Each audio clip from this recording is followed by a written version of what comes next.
O Show. This is the Big O Show. There's just one place where you can drive the new 2025 Acura RDX for only $399 a month. The Customer Appreciation Sale at Acura of Pembroke Pines. Thank you for making us number one. For over 16 years, EJDconstruction.com has provided South Florida residents quality craftsmanship, accurate project management, and exceptional service. That's why EJDconstruction.com is an A-rated member of Angie's List and the Better Business Bureau. When you're looking for the right custom home builder for additions or home remodeling, please call my friend Eric at 305-433-4843. That's 305-433-4843 for EJDconstruction.com.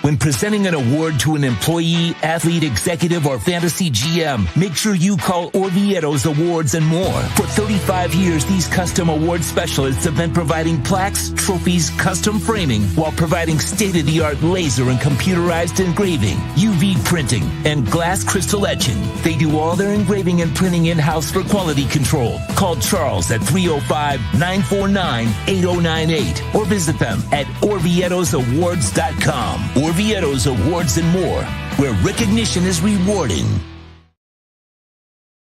There's just one place where you can take $10,000 off the 2025 Acura MDX. The Customer Appreciation Sale at Acura of Pembroke Pines. Thank you for making us number one.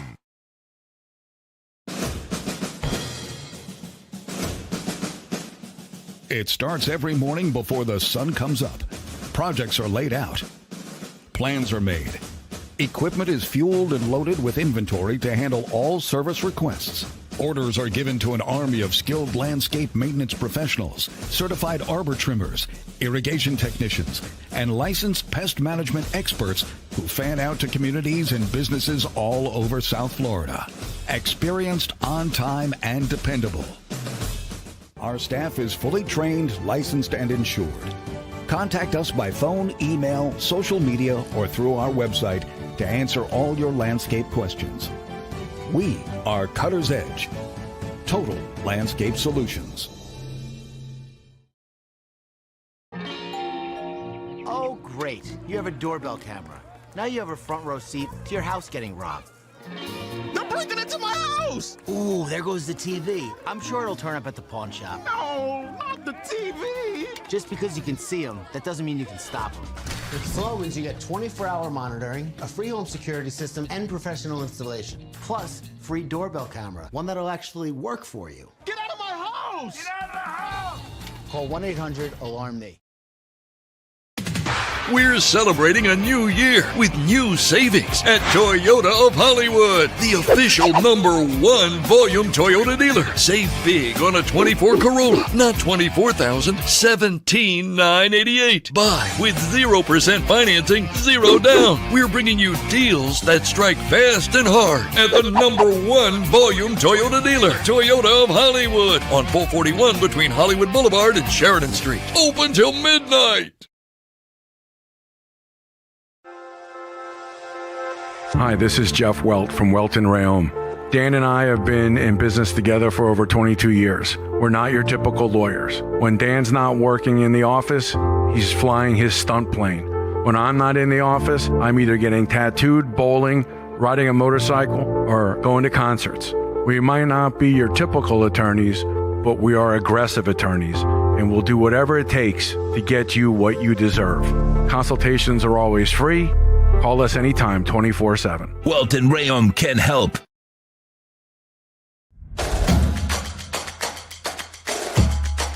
Welcome to Caneswear. New store, new items, same great experience. Family owned and operated since 2010, Caneswear has the latest merchandise from the Miami Hurricanes, Miami Dolphins, Florida Panthers, Inter Miami CF, and more. Come visit us at our store in Davie on University Drive, just south of 595, or online at caneswear.com. Caneswear, the spot Miami fans shop. After 40 years, the Big Cheese Miami is still producing great Italian food. They started in 1984. Since then, they've been winning awards while being voted the best inexpensive Italian restaurant in Miami. Visit them for great food, amazing service. Witness the decades of Cane's memories. The walls are like a Miami Hurricanes Hall of Fame. The Big Cheese delivers anything on its menu or party platter menu to your home, office, or even a park for a picnic. Located at 8080 Southwest 67th Avenue, Miami. Call 305-662-6855. TheBigCheeseMiami.com, where they serve large portions at family prices.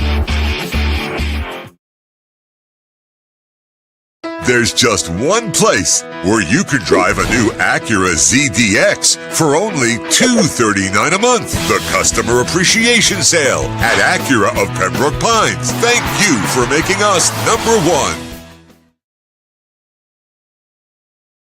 If you're looking to take your home or business to the next level, then RM Contractors and Custom Drywall can assist you. RM specializes in new residential turnkey, new commercial turnkey, home and office remodeling. Call them for free estimates. Serving all of South Florida, licensed and insured. Call Ray or Mike, 305-345-3649. You work hard to create the perfect atmosphere. You dream it, we'll build it. RM Contractors and Custom Drywall, 305-345-3649. Or Instagram at RMC Fisher Island.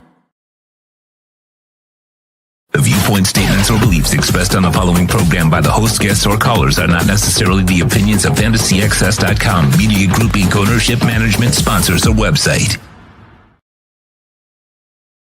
When it comes to South Florida sports teams, very few in the media have witnessed, lived, and covered it like the Big O.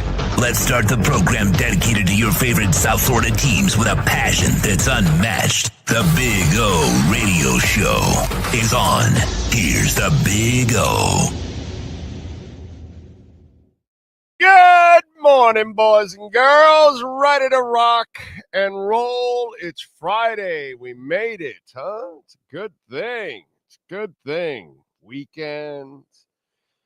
Got the markets blowing up a little bit. It's a beautiful thing. Like it, like it, like it. Well, stock market's barely up, but the crypto market is up. So that's good. And we got the Heat struggling last night. Struggling. That was an ugly performance last night by the Heat. Luckily for me, I didn't have to watch it because I was freezing my ass off watching Kansas. I forgot that it was outside.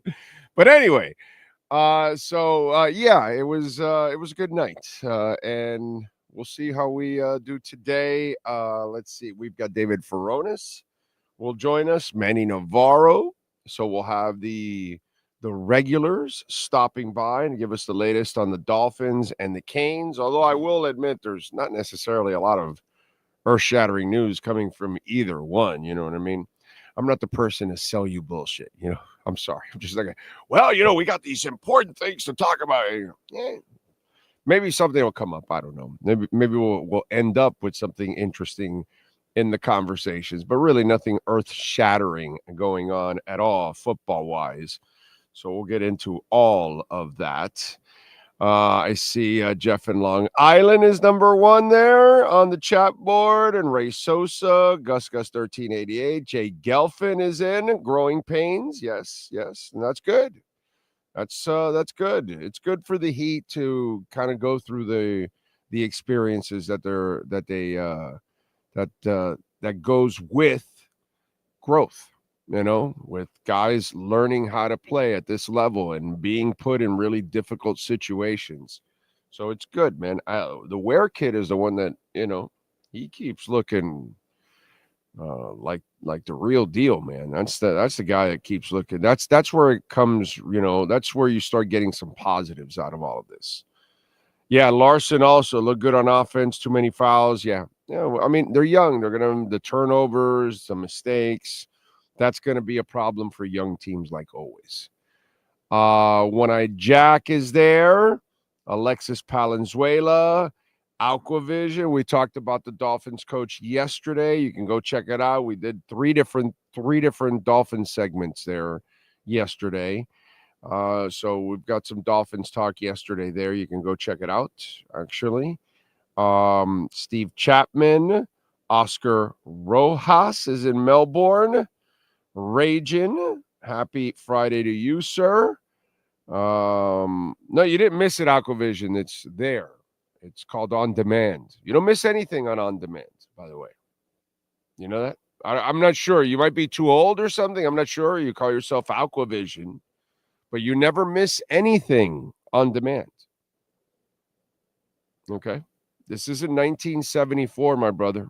This isn't 1982, where you had to be right in front of the television. It's on demand. Yes, sir. And if you don't want to go searching for it, it will be up later tonight or tomorrow morning. Oh, yeah. It'll be made a segment. Right. Yeah. Right. The 3 Dolphin things I talked about yesterday will be made segments. But it's there. It's there on the show. You can go check it out. And we talked about several things yesterday. What else? Horn Dog is in the house. Ray Varnicus. Thoughts on Aaron Glenn to the Jets? I don't know. I knew he was going there 2 weeks ago. I mean, it's just like that was automatic. So perfect fit for them. That's what, I was really hoping for Rex Ryan is what I'm going to tell you. So I was really hoping for Rex Ryan. Okay. But I didn't get what I wanted. They actually picked a better candidate. So bad for me. They didn't get Rex Ryan. Brian Landis is in. Captain Saki in Tarpon Springs is in the house. Yeah, you can't be fishing out there, bro. It's too freaking cold, bro. It's too cold in my house. Okay? It's just too cold. And last night I was at the concert and it was too cold, bro. It was too cold. I completely forgot that up there in the Seminole Coconut Creek Casino that they moved the pavilion to the outside, not inside. And when I got there, it was like, we're outside? Oh, no. And, that kind of I got to say, it took away from the concert because since I lost the weight, dude, God bless, dude, I'm cold all the damn time. Like all the time I'm cold. It's the worst I've ever been in my life when it comes to dealing. I cannot deal with the cold the same way. Like, I want to move down to Panama and Costa Rica even faster, actually, now. Okay? Like, this cold front has been in this town too long already. And my wife goes, and it's 30-something in Orlando. And it's obviously snowing in the Panhandle. No. Lisa sends me pictures all the time of Rochester and the hell that they go through. And I'm like, insanity. Impossible. There's no way I can live up there. The polar bear would love to live up there, but not me. The polar bear has no problem. Sean Stanley will go out in underwears to take out the garbage. And it's like 0 degrees. Morning. Let's see, what else do we have here? Robert T, hello to you. Saw Drew Brees on Colbert last night and heard him talking about that 06 season when he almost went to Miami. He said in the aftermath of Katrina, it helped convince him to choose New Orleans. Well, they didn't choose him, bro. That's not how it went. He can phrase it however he wants.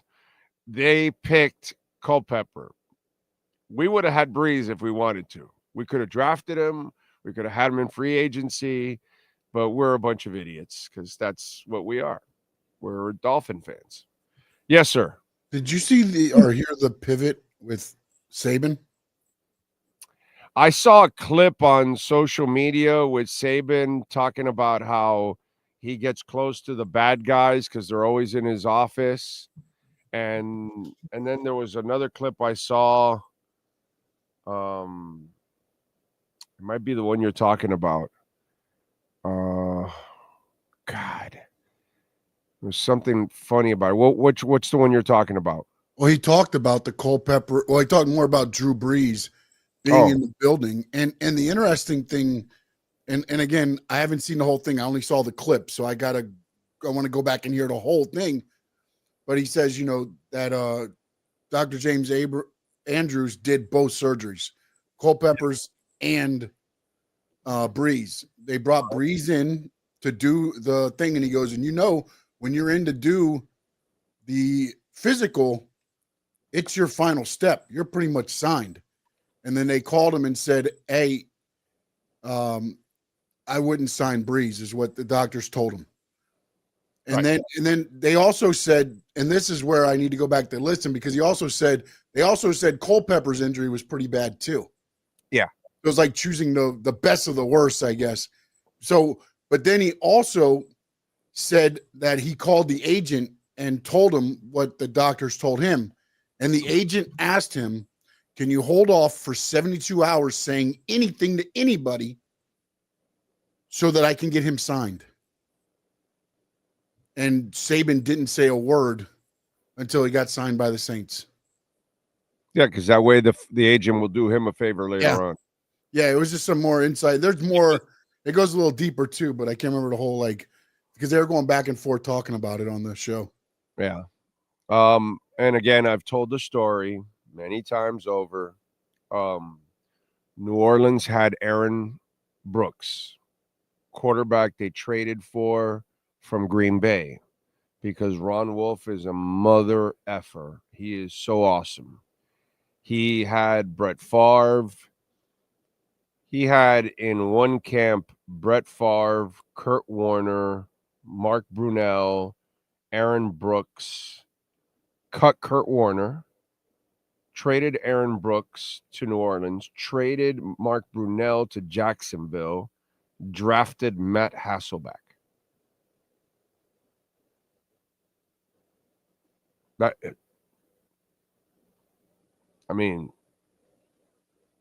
Okay.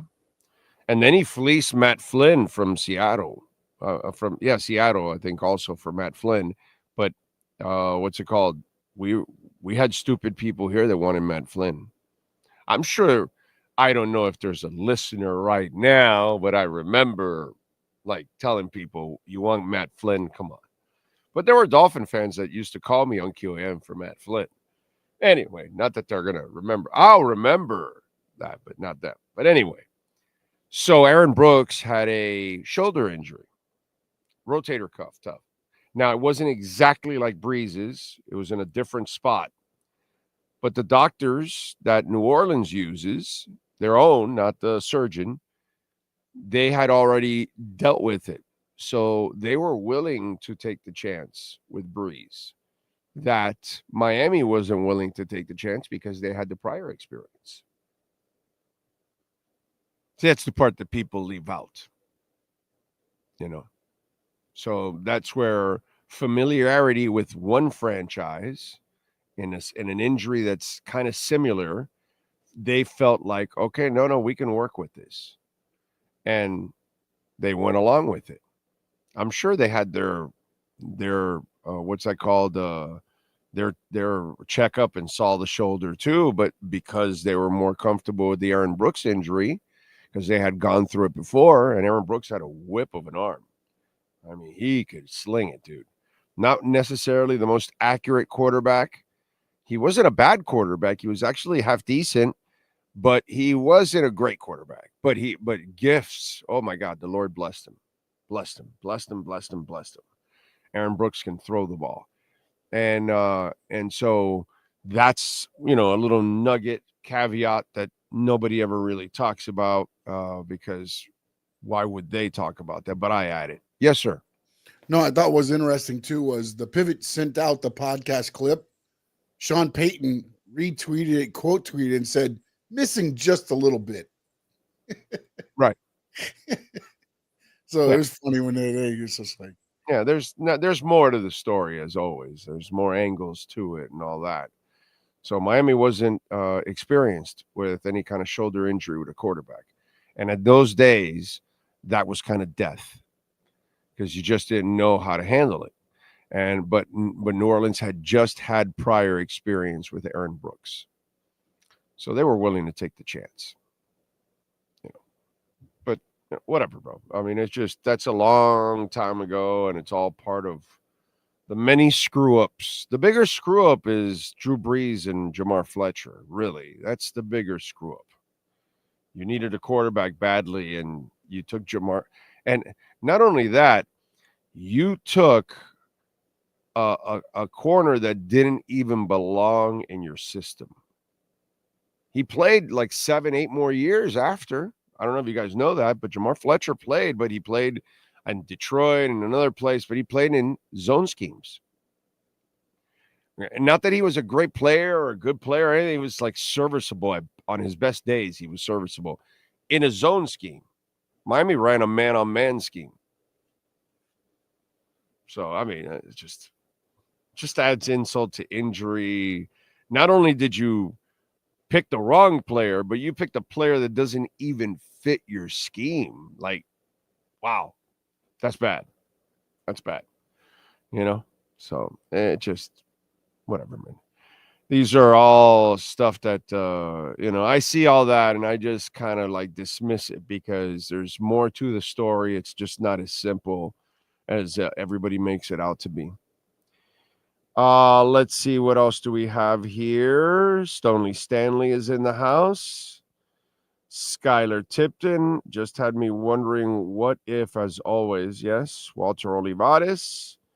Brian Landis, we had 2 inches of snow, and I've been working in 20 degrees weather this week. Oh, you can't be cold. I am, bro. I'm freezing. Freezing, dude. Freezing. Losing 40 pounds of fat, it changed the dynamics of my body. Don't know how to tell you that, bro. I'm just weird. But, man, my ass freezes like easy. Corso is in. Ty in the Bronx. Frankie Fresco says, I know the Dolphins need a lot of help in other spots, but I want Miami to draft Tyler Warren. Okay. Pat in Nashville. I remember visiting my grandfather in January in Miami. Those condo people looked at us like freaks when we were in the pool. Oh, yeah, definitely. For sure. Are you kidding me? We wouldn't come close to the water in January. I don't get in the water till like the beach till like July. Yeah, dude. No, it's like the water's cold as hell. Yeah, no. Yeah, definitely. When I used to go to Jersey every summer with my cousins, and I'd go hang out with them throughout the summer, and then we'd drive over to the beach because it was a hell of a drive. Damn, I did not enjoy the beach. I did not enjoy the beach in Jersey, bro. I am sorry. That water is too effing cold, my brother. I was like, this is the beach for you guys? Are you out of your mind? What the hell is this? Oh, my God. It was like, yeah, we're going to the beach. And I was like, all right, I'm coming from Florida, I'm like, yeah, this is not really a beach.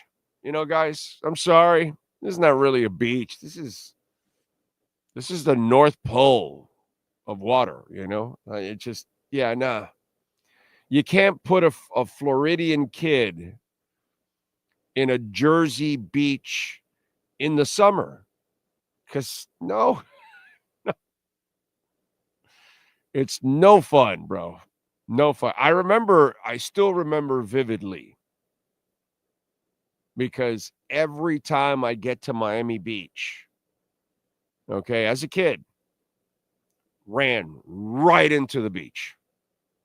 It's, you You bring everything with your parents and everything on, you drop it, and dude, you get your clothes off, and the first thing you do is dart right into the water.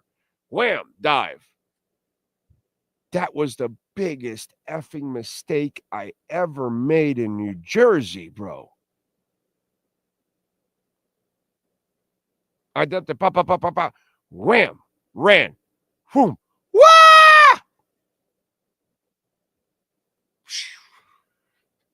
Holy shit, it's cold.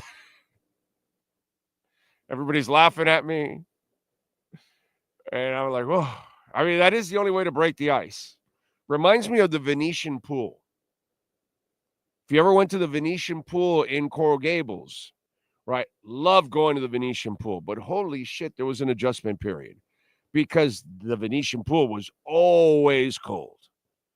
So it took you a little while, and you had to make sure you went on days that there was nice sun because, man, that water was cold in the Venetian pool. Wow. Good days, too, in the Venetian pool. That was fun. What else do we have here? Dan, the film gent, is in. This cold is cancerous. It's killing me, bro. It's killing me. Big O, have you seen the documentary on Prime called Chiefaholic, a wolf in Chief's clothing? Oh, my God, this is a must-watch. The guy is living on the edge. Okay, but what's it about? Is this like a mad Chiefs fan or something? It's about the Chiefaholic, the guy that was robbing the banks in the mascot uniform. Oh, that guy that we read about. Yes, yes. Oh, so they did a documentary of the guy that was robbing banks. Oh, I got you. Okay. Jay Slim is chiming in with a little Caspa. How about that? Pat in Nashville, if we got Breeze, he'd be on the IR and retired in 3 years. He probably wouldn't have the career. Yeah. Justice Maldonado, good morning to you, sir. The ghost of George Jackson. Yes, Eddie Moore over Anquan Bolden. Boy, did I lose it that day because I wanted Anquan Bolden so badly. So badly. And then once that comes off, in the draft, and he says, well, we needed a special teams linebacker. And then I really lost my fucking mind. You spent a second round pick on a special teams linebacker. You do that in the 6th and 7th rounds. Maybe 5th if he's really good. Because, you got Zach Thomas in the 5th. Special teams linebacker. You needed a special teams linebacker. Wow. Those are things that I'll never recover from. What else? In the words of Louis Armstrong, it's gonna be a cold time in the old town tonight. Devin Jordan, Big O, can the Heat hurry up and trade Jimmy already? It'll happen, hopefully. Hopefully. NorCal says Jersey water is about 15 to 20 degrees warmer. That you're in the Pacific. The Pacific is colder than the Atlantic automatically as it is. And then you're obviously in Northern California. So, yeah, that's pretty bad. Yeah. If you want cold beaches, I went to the beaches in Hawaii, and that was cold as a really so it doesn't get any warmer all the way down in Hawaii? Oh, I didn't know that. I didn't know that. I knew the Pacific water was normally cold, but I would figure all the way down in Hawaii it would have gotten a little warmer by there. But so it's not, huh? Damn. So the cold water of the Pacific stays really cold all the way down. Well, they do wear wetsuits in Hawaii when they're surfing. So you have to be 1,000% right about that. That's interesting. I never thought about that. Wow. I mean, I'm old now, so I don't do the same thing when I was a kid. But I probably would have gone to Hawaii thinking, oh, it's warm water, and it would have been cold. I did not know that. Thank you. Did not know that. I didn't know that it was still freezing like a mofo. Wow. All the way down there, huh? Damn. That's screwed up. What else do we have? Devin, I want to trade the freaking cold for the heat. Yeah, I'm with you there. Big O, why do you look so tired? Well, because I'm 58. I've worked a long time. And I normally don't really sleep well as it is. But, yeah. So, yeah. It is what it is, my brother. I am the Benicio del Toro of broadcasting. What else do we have? Mustang Junkie. Thank you for that compliment, by the way. I went to Coney Island this past summer and said, this is their beach, poor New Yorkers. Yeah, no, I know. It's, Jersey. You can't compare those beaches to our beaches. I mean, it's just, it's not even close. It's not even close. Tiger Shark Tony in the house. Karoon. Apparently FSU is frozen, which is weird because they only freeze during bowl games. 80 dances. Big O tried New Hampshire and Maine's beach water in the summer. Your nuts will fall off. Paul in Connecticut. Yeah, there's no chance that's ever going to happen. Zero. Okay? Zero. I want nothing to do with those kind of beaches. Miles Deep. Brian Landis, we did a Grand Canyon trip in 2010. Colorado River was 50 degrees in the summer. Probably the coldest water I've seen or swam in. Yeah, that's bad.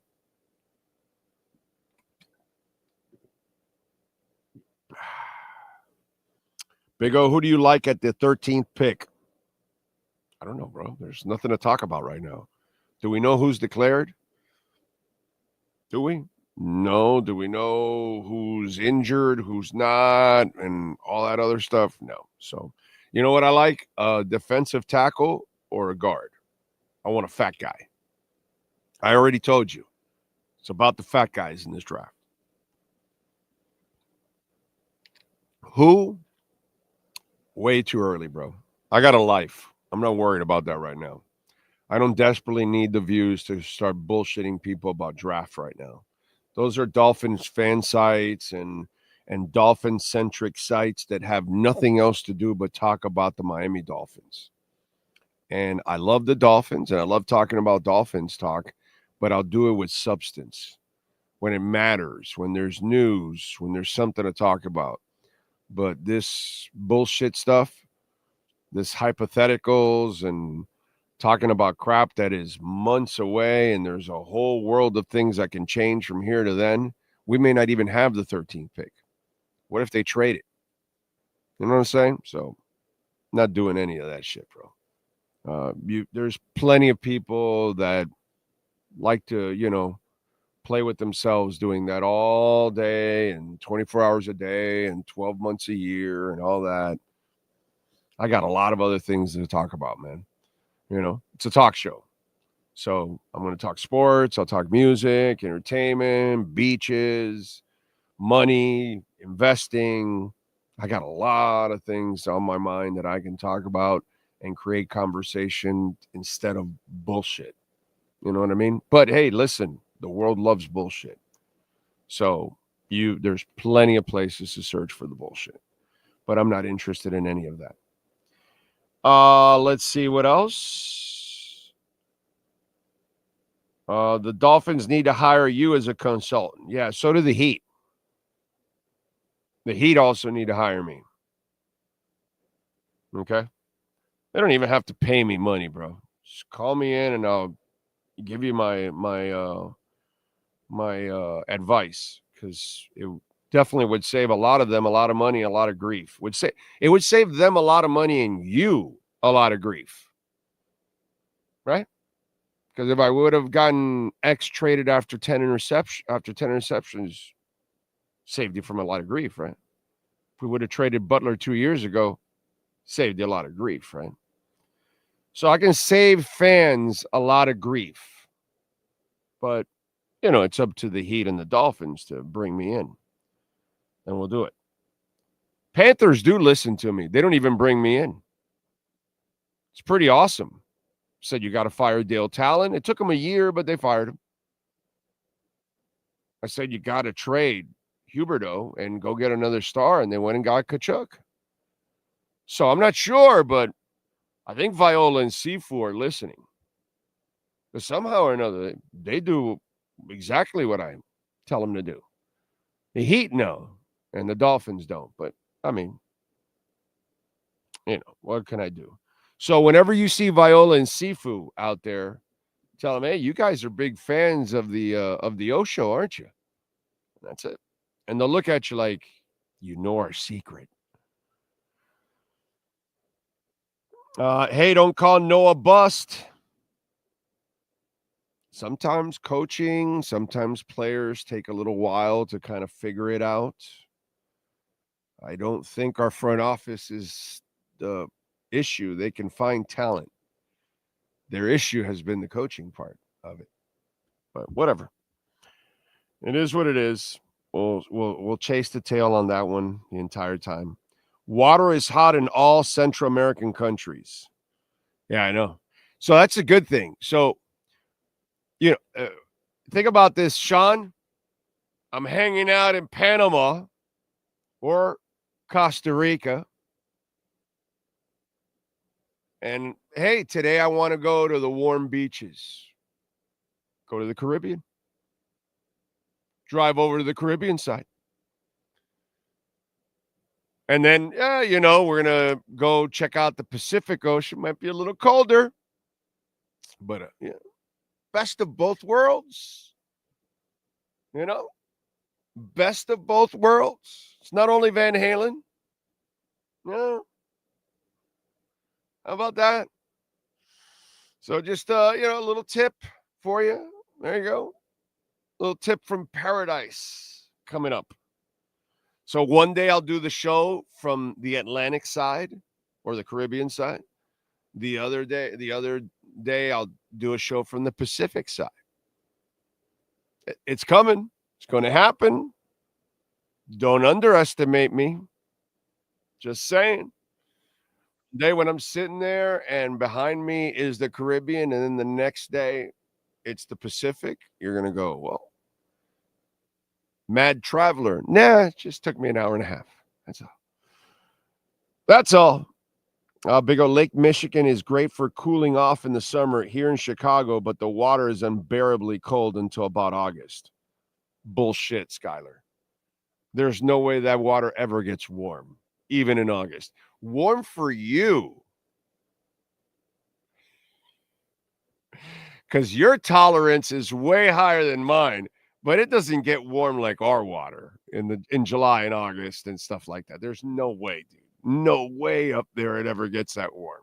I cannot see it. No way. It's warm for you, tough guy. Okay, because you come down here, you'll be laughing at me. Because there's no way I would get in that water in Michigan in July and August and September. No freaking way. No way. No shot. No. Cannot do it. And morning, oh yes, the Hawaii water is as cold as a witch's tit. Even not for Aquaman. Look at that. Even for the Aquaman, he wants nothing to do with it. It's amazing.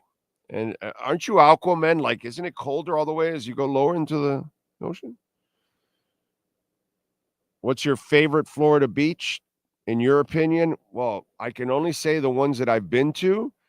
But I'll tell you, we have one in the Keys. It's called the Hondo something. You looked it up once, Sean. We talked about this once. That's the best beach here in South Florida, I think. Just in case. I mean, there's some other ones around. There's some in the West Coast too, But I forgot what the name of that one is, but that one's absolutely phenomenal. All right, let's get to it. Let's talk a little football with the one and only David Furones in our Welt and Rayom Miami Dolphins report. All rise, football fans, as the Welt and Rayom Miami Dolphins report with David Furones is in session.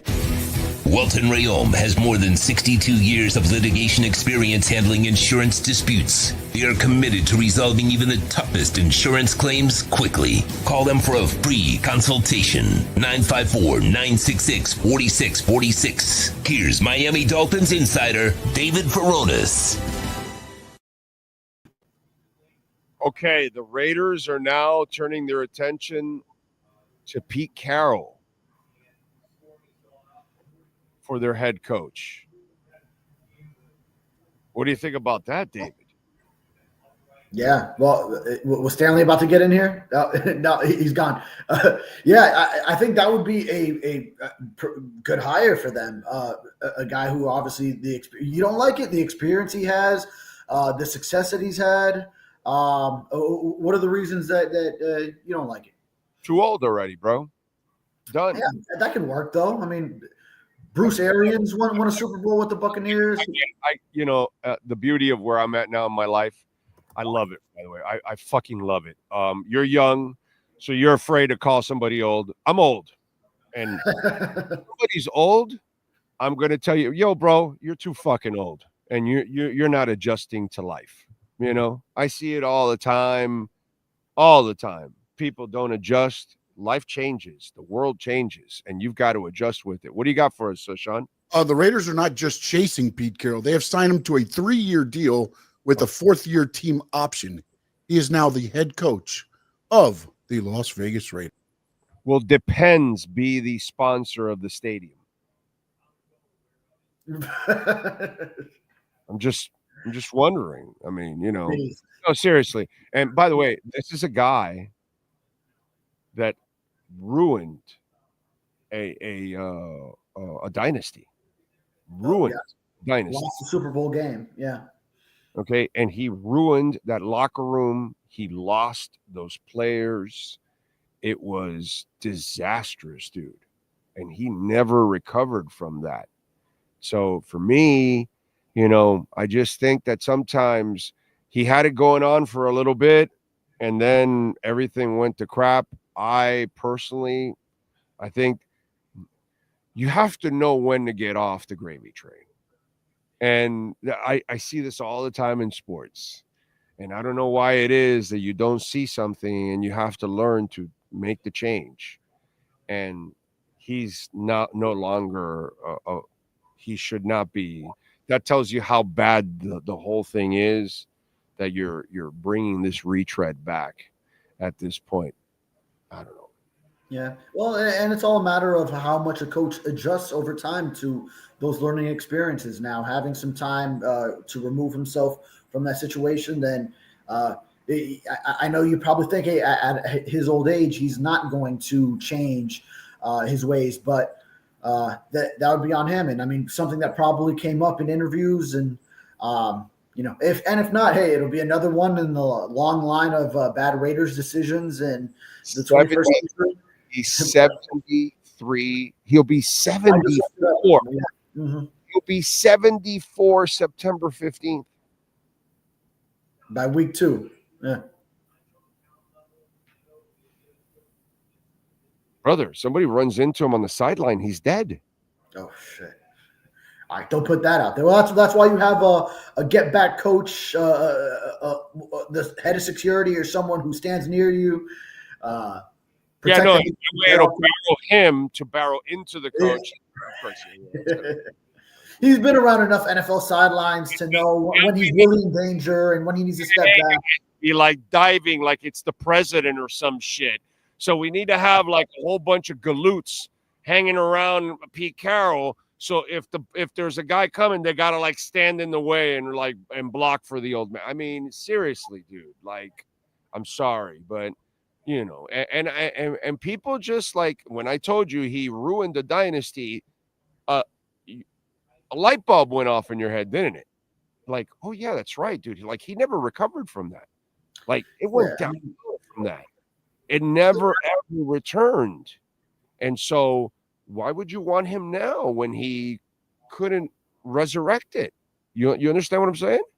No, yeah. The Seahawks went into a decline after that. Obviously, it felt like they were peaking there. They had just won the Super Bowl the year before in convincing fashion against the Broncos, and then to lose that one to the Patriots, which, by the way, at that point, the Patriots had gone, even though Brady was always leading them and he almost went undefeated one season, the Patriots had gone 10 years without winning a Super Bowl. They had a 3 and 4 years run at first, and then it was separated by 10 years. Was it 3 and 5 years at the end for him with the Patriots, and then also winning one in Tampa. But that kind of shifted it back, and the Seahawks could have won back-to-back Super Bowls, and who knows how long that thing keeps going. But he still held it up for a little bit. I remember they made a playoff appearance. The Legion of Boom went away, and then it had to be Russell Wilson that was leading them instead of Marshawn Lynch and the defense. And they got back into the playoffs at one point.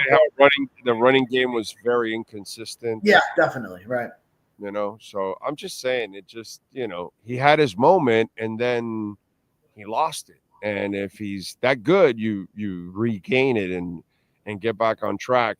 And so, and we're not talking to regain. And by the way, we're not talking about a great organization in the Raiders either. So it's not like you're going somewhere where the foundation is exceptional and it's like, yo, coach, all you got to do is coach. We'll handle everything. We'll give you all the players. That's not the case. By the way, if you're and your assistant coaches, like, this isn't a long-term thing either.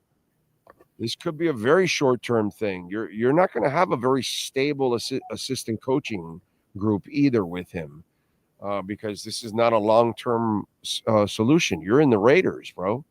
Plus, you're in a cheap organization too. On top of all of that, because they don't pay coaches. So, I mean, this is I don't know, man. Yeah, it's just me. But whatever. And in the draft too, they got the short end of the stick, falling all the way to 6. Because they won in week 17, I believe. I'd have to I don't remember what game that was, but they won a game. They got to 4-13, and now they're picking 6. I remember thinking about, if the Raiders grabbed Cam Ward when they were like up in the 2-3 range, and then I was like, oh man, they're just gonna ruin Cam Ward. But yeah, I mean they ended up falling all the way to 6 by winning that game. Yeah. So, I mean, it's just kind of a weird thing, man, overall. All right. Your thoughts on Robert Prince? Yeah. So the first name surfaces as a candidate for Dolphins wide receivers coach. The Dolphins really keep things under wraps when they're interviewing guys. And it's only kind of when it gets out through other channels that these names come out. I guess it's sort of a strategy that they've had. It seems consistent throughout the years I've been covering the team, even from head coaches and so on.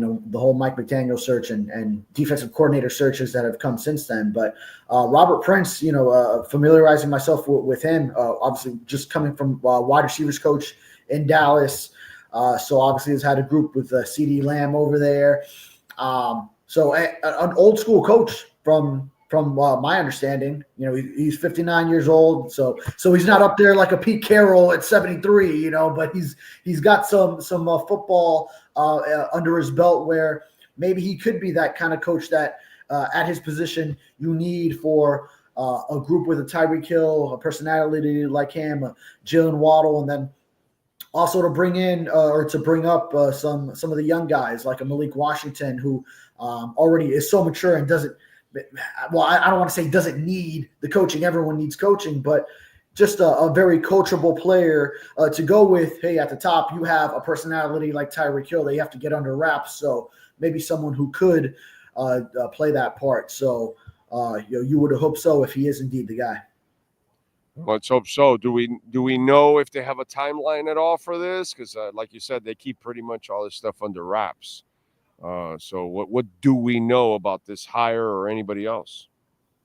Yeah, I'm not aware of other names right now, but depending on if they already are out there or if it's a matter of still bringing in other guys. Remember, a lot of these things, they work from the top down. So we're still just getting head coaching hires right now. I mean, up to the minute, like with Pete Carroll and then Liam Cohen last night in Jacksonville, going from Tampa Bay over there.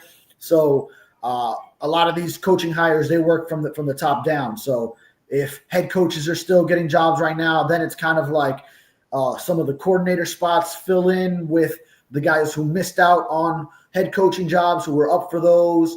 Like that's how the Dolphins ended up with Anthony Weaver last year after he interviewed for a couple head coaching spots. Ends up then where defensive coordinators start filling out. Vic Fangio had already left.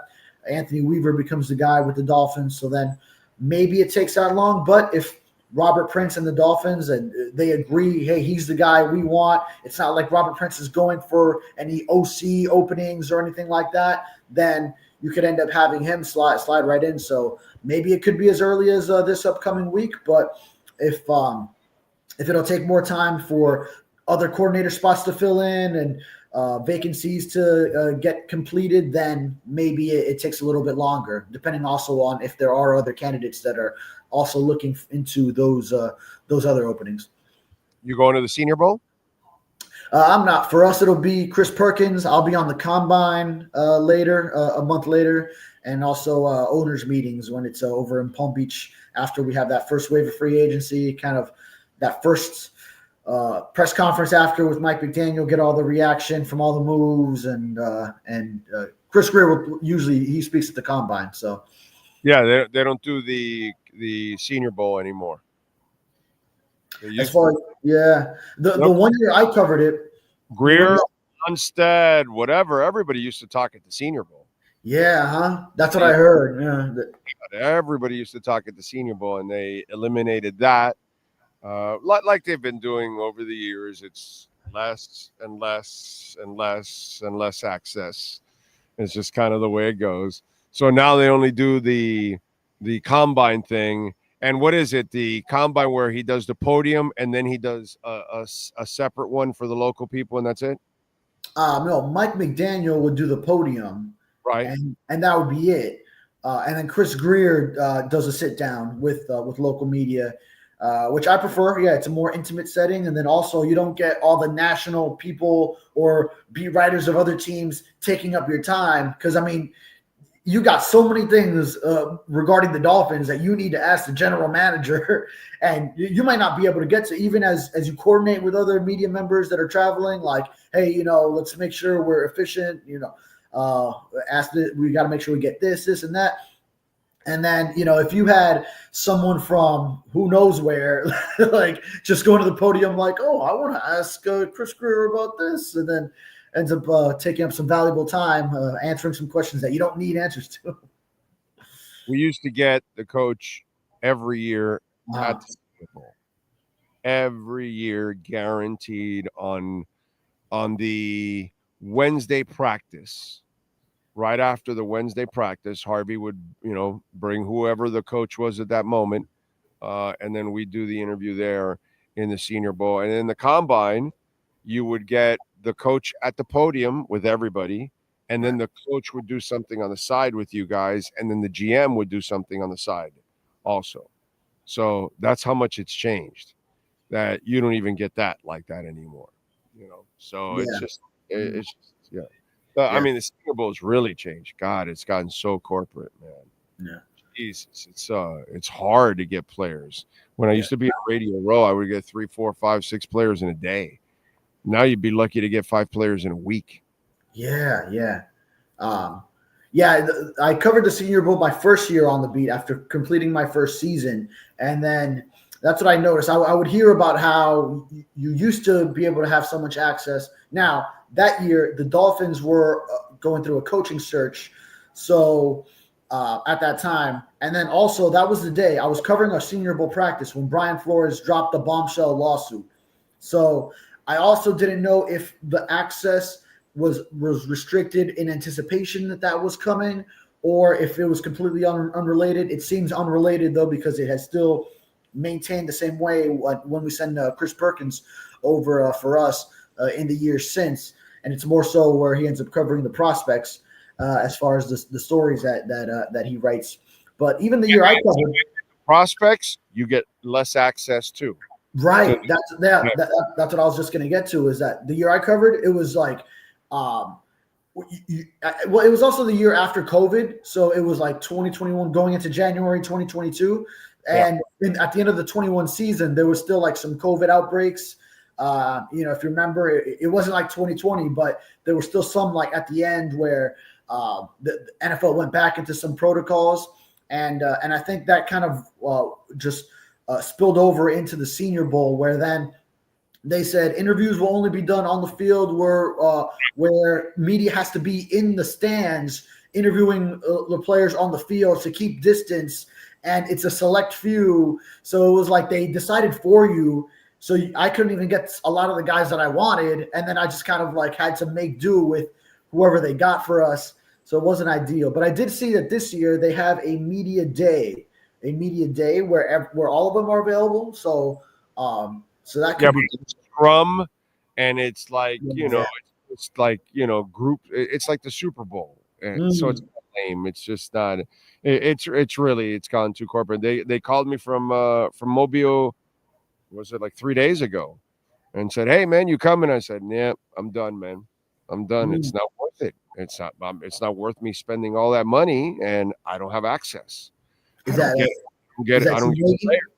I want to be able to talk to players, because I'll sit there on Radio Row to do my show, and we used to be the girls used to go fetch me players. I would every year, I would get every quarterback.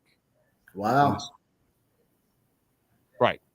So once you started taking all that away from me, that takes away from the show. My listeners don't get to hear the prospects. Screw you. I'm done. And because you want to charge me like $1,000 to have the table there for the week? Mm. Bro, $1,000. Okay, yeah. Yeah, I didn't even realize that part of it too. Yeah. The line alone, not the ISDN, whatever it is now, they charge you like $600 just for the line. So it's like, wait a minute, dude. It's like, yeah, I'm good. Yeah, no, And it's oh, by the way, I used to not get charged. I used to walk in, set it up. It was phone lines and dial-ups and shit, because it was, we're talking about 15, 20 years ago. And I wouldn't get charged a damn thing. And we'd have, one of those machines that I'd take with me to sign us on, and boom, and I had all access.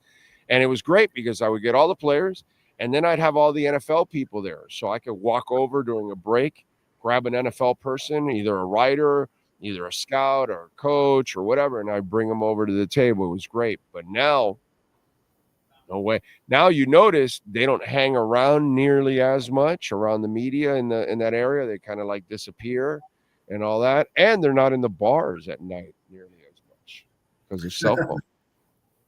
Yeah, but you can still catch some people out there. Actually, it's a lot of the agents, the agents more so that you catch. Yeah, I'm not as interested to talk to the agents. Actually, I'm more interested in talking to scouts and assistant coaches and shit like that. You rarely get the head coaches, but you get a lot of scouts. You get a lot of assistant coaches. Those are the people I want to talk to. I will say, I will say, Mike McDaniel is visible out there at the combine. He is, because he's such a social guy that at the combine. I remember just last year I had a figure in my head of how many over the 3 years that Mike was already head coach of the Dolphins and I covered the combine, right? Would it be the 3 previous years? How many nights I had gone to a certain bar and then and saw him out there, not drinking, of course, but just seeing him out there, with just socializing, and even though like I mentioned earlier, he'll do the podium, but he doesn't do like a separate sit down. It's Chris Greer. But he is very accessible as far as just like to chat if you see him out, and just a good in a social setting. That's where Mike thrives. But also he's such a popular person for people to go to that you never know who you're gonna see just talking with him, having a long conversation with him. So sometimes it's hard to even get in there and just like chat with him again. But you might just like dap him up, say what's up, and maybe like talk about, like one time he was joking about how it took so long for one question he was expecting to finally be asked, and it was like because I asked it as last question, like it had already been shut down. Last question, guys, and I'm like, wait, we got to get. It was Xavier Howard when the whole Xavier Howard thing was going on. He was like, yeah, I was surprised it took that long for a question about X to pop up. He's a good dude. I Yeah. just hope he can become a good coach because it's crazy, that's for sure. So we'll see. I don't have a lot of hope for this upcoming season, to be quite honest. How about Chop, dude? He goes from a lot of people crapping on him. I wasn't one of them, but there were a lot of people that were already calling him a bust in the first month of the season and all that, which is just stupid. But he obviously turned into a really good rookie season overall, and he's got no shot at winning Defensive Rookie of the Year. But to get the recognition and to be a part of it, I mean, it kind of proves that it was a successful pick, right? Absolutely. And so you kind of place him. He's in the top 5 of defensive rookies if he's one of the 5 finalists. And that being the case, when the other 4 finalists, 2 are coming from the Eagles, which had a defense that was number 1 total defense, number 1 pass defense, and both of these guys being in the Eagles secondary. Rookies that can play off of other people, whereas Chop had no one. That's true too. That's a good point. That's a good point too. But yeah, but just, I mean, still getting that recognition when you have an Eagles defense going to the NFC Championship game that was number 1, number 2 scoring defense, number 1 pass defense, and it's Cooper DeJean and Quinyon Mitchell, who Mitchell, his coverage grades were off the charts, and Cooper DeJean, how versatile he is back there for that defense. To be up there with him, and then the 2 guys up front for the Rams, Jared Verse, who had all these pressures, quarterback hits, leading leading all rookies, and then also Braden Fisk, who led all rookies in sacks. Chop Robinson was second to him. So remember Fisk being a guy that we both liked in this past draft, but the Rams hitting home runs with their draft picks, with that young core that they have up front in the years since Aaron Donald has departed. So to be up there with these 2 teams were just in the divisional round of the playoffs, and then Chop Robinson on a defense that didn't make the playoffs, obviously a very good defense, but still being recognized as that caliber of rookie defender. That was great to see. 6 sacks for him this season. It took him the first half of the season. He didn't have his first sack until November, but then he went on a tear where we just kept seeing that chop celebration to the point where the whole sideline was doing it by the time he got that 6th sack in 8 games, in a great stretch for him. And you always kind of knew those pass rush wins and those pressures, it was going to start lead to sacks, and that those sacks would come in bunches eventually, and they sure did for him. So credit to him for the rookie season that he churned out, and I think he's got a bright future. It's only going to get better for him. Yeah, I think it's a great story overall. And it's good to see because with the issues you've had at pass rusher, with Phillips and Chubb, and probably Chubb is not going to come back, Phillips will be the guy that can play off of him, overall. And maybe, who knows, maybe you draft somebody else to kind of, with Kamara, and you kind of try to develop another guy there. So it's really important that you hit on it because you were having some issues at defensive end, and you did not bring back AVG, who ended up having an all-pro season. Yeah, that's the part that just irks me too, is in a season where, all right, you let AVG go because you're bringing in Shaq Barrett, and then he retires, and then you never have Bradley Chubb come back to playing from last year's injury, Jalen Phillips. Maybe was it a rush back?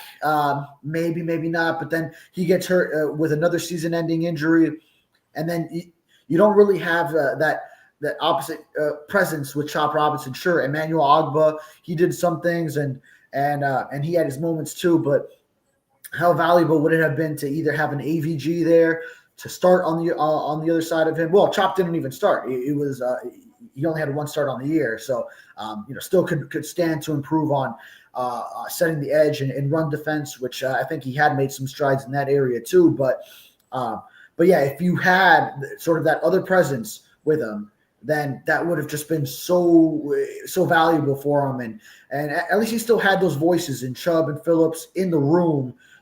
So he had some veteran guys in his ear that were helping him along the way. But there's nothing like just having an offensive line have to worry about two bookend solid pass rushers, especially when you also could bring the interior pass rush with Zach Sealer and the way he had another double-digit sack season. That would have just been brutal for opposing offensive lines. All right, Doggy. Sunday, 3 o'clock. What's the prediction? Eagles by 6, over and unders 47.5. What do you got? Okay, yeah. I mean, I got the Eagles, and I haven't thought of it in terms of the spread, but yeah, if it's 6, yeah, I think it's one of those championship games where you're taking Washington. Boy, I mean, I feel like they had a good run, and then this is kind of like where it just comes to an end. I don't know. Historically, I feel like those. I mean, I do kind of look at it. It could be like the 21 Bengals. Here's where I disagree with you. I agree with you that the Eagles will win, but I disagree with you. I think it'll be close. Okay. Actually. Yeah. Why? Washington can do something that the reason why Miami constantly has failed for 40 years. Washington can win at the line of scrimmage, bro. Offense and defensive line. Now, the Cosme injury on the offensive line is going to be a big one for them. But overall, Washington, they've had a defense for a couple of years now. They have players on defense. They got a line, bro. So they're going to be able to defend themselves in that sense. I think they keep it close, dude.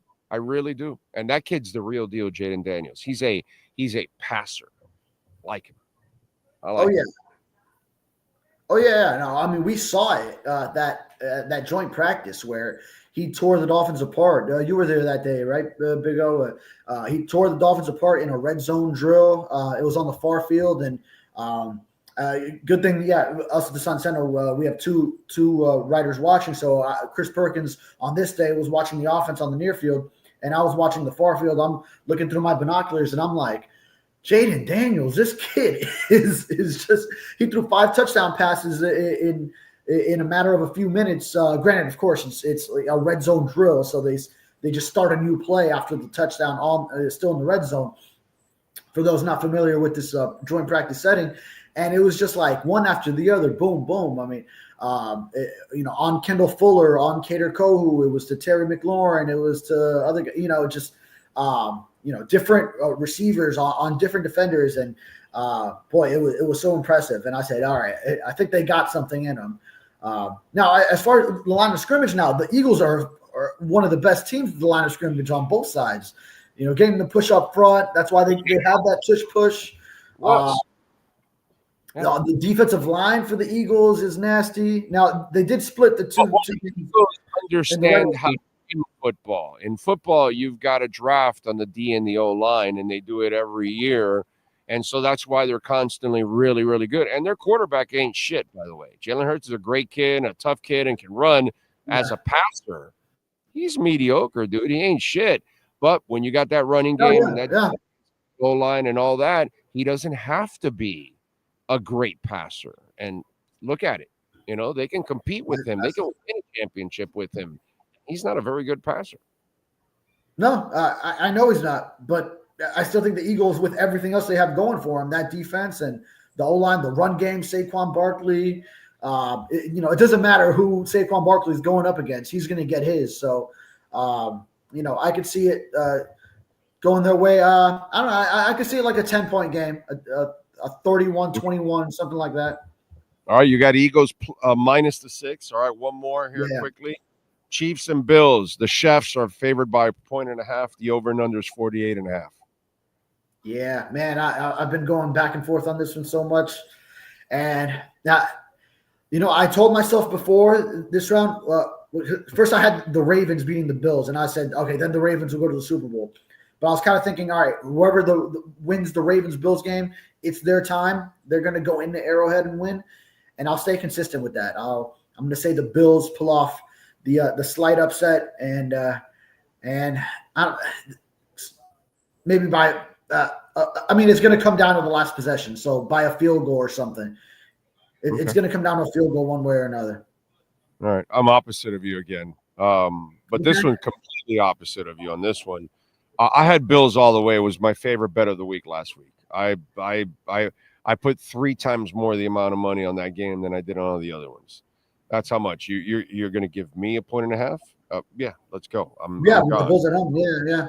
Yeah, let's go. That was silly. And I'm taking the Chefs. Until you beat the Chefs, they have Mahomes on offense and Mahomes on defense. So as long as you have those two guys who are the best at what they do, one at quarterback and the best defensive lineman in the business is Chris Jones. So until you eliminate those game wreckers, they're going to keep going. And that secondary is absolutely awesome. So I am going with the Chefs and to beat the Bills. And the Bills don't have, this incredible receiving core. So I think this is where the Chefs end up getting it done because of that secondary and Chris Jones. So yeah, I can easily see it going that way.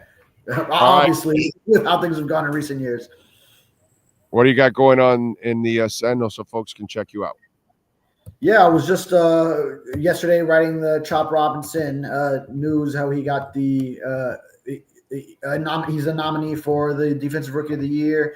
And I rolled out some interviews with Andrew Meyer was one of them. So undrafted rookie made the team, but was kind of stashed on the roster, didn't play. So, get to hear his perspective on how he can go into year 2 and start contributing, start playing. So check that out at the Sun Sentinel. And then also rolled out an interview that I did with Jeff Wilson at Locker Cleanout Day on how, he felt he could have contributed this year. And he touched on things like his relationship with Mike McDaniel, how he was his position coach, or, Mike McDaniel's run game coordinator with the 49ers when he was a running back there, came over and hasn't made much of an impact as far as carries and getting opportunities, but how he still feels he's that guy. And at 29, he's going in very motivated into this offseason to make sure he can keep it going in the NFL. So, possibly a guy that if the Dolphins want to bring back and have him earn a roster spot, he could help in the short yardage situation. But I would like to see the Dolphins still get a physical running back to complement Devon Achane this upcoming offseason, and maybe also develop a Jalen Wright to be that guy as well. All right, good. I just saw Teddy Swims is coming to Hard Rock Live. You know anything about Teddy Swims?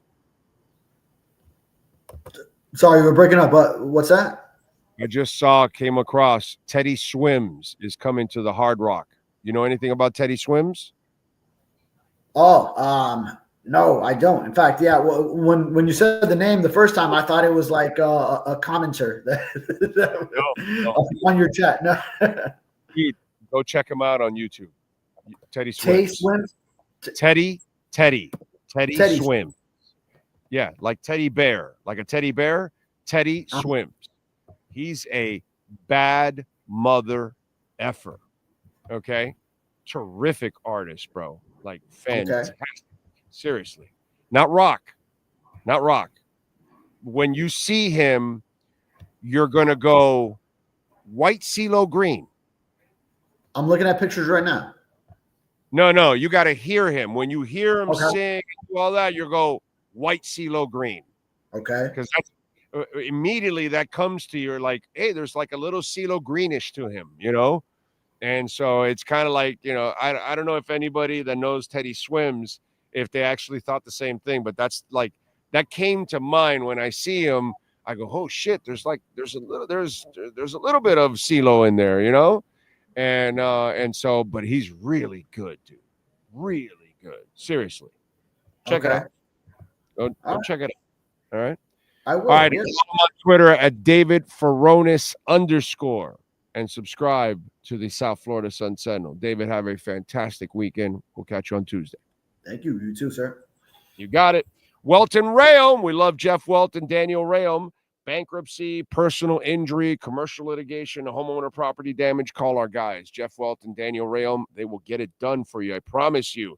You're dealing with an insurance company that isn't doing their job, sick these guys on them, bro. These guys are bulldogs, bro. They'll go after it. They're going to protect you like a left tackle, and they're going to go after him like a defensive end. Jeff Welton, Daniel Rayom, they are badass lawyers. Lots of our listeners have already enjoyed their success. 954-966-5555. 4646.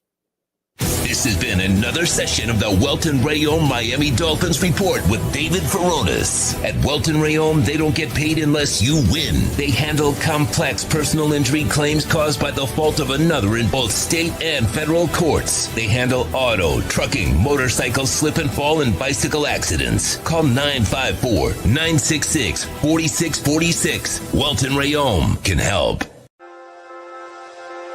Hi, this is Jeff Welt from Welton Rayom. Dan and I have been in business together for over 22 years. We're not your typical lawyers. When Dan's not working in the office, he's flying his stunt plane. When I'm not in the office, I'm either getting tattooed, bowling, riding a motorcycle, or going to concerts. We might not be your typical attorneys, but we are aggressive attorneys, and we'll do whatever it takes to get you what you deserve. Consultations are always free. Call us anytime, 24/7. Welton Rayom can help. The viewpoints, statements, or beliefs expressed on the following program by the host, guests, or callers are not necessarily the opinions of FantasyAccess.com, Media Group, Inc., ownership, management, sponsors, or website.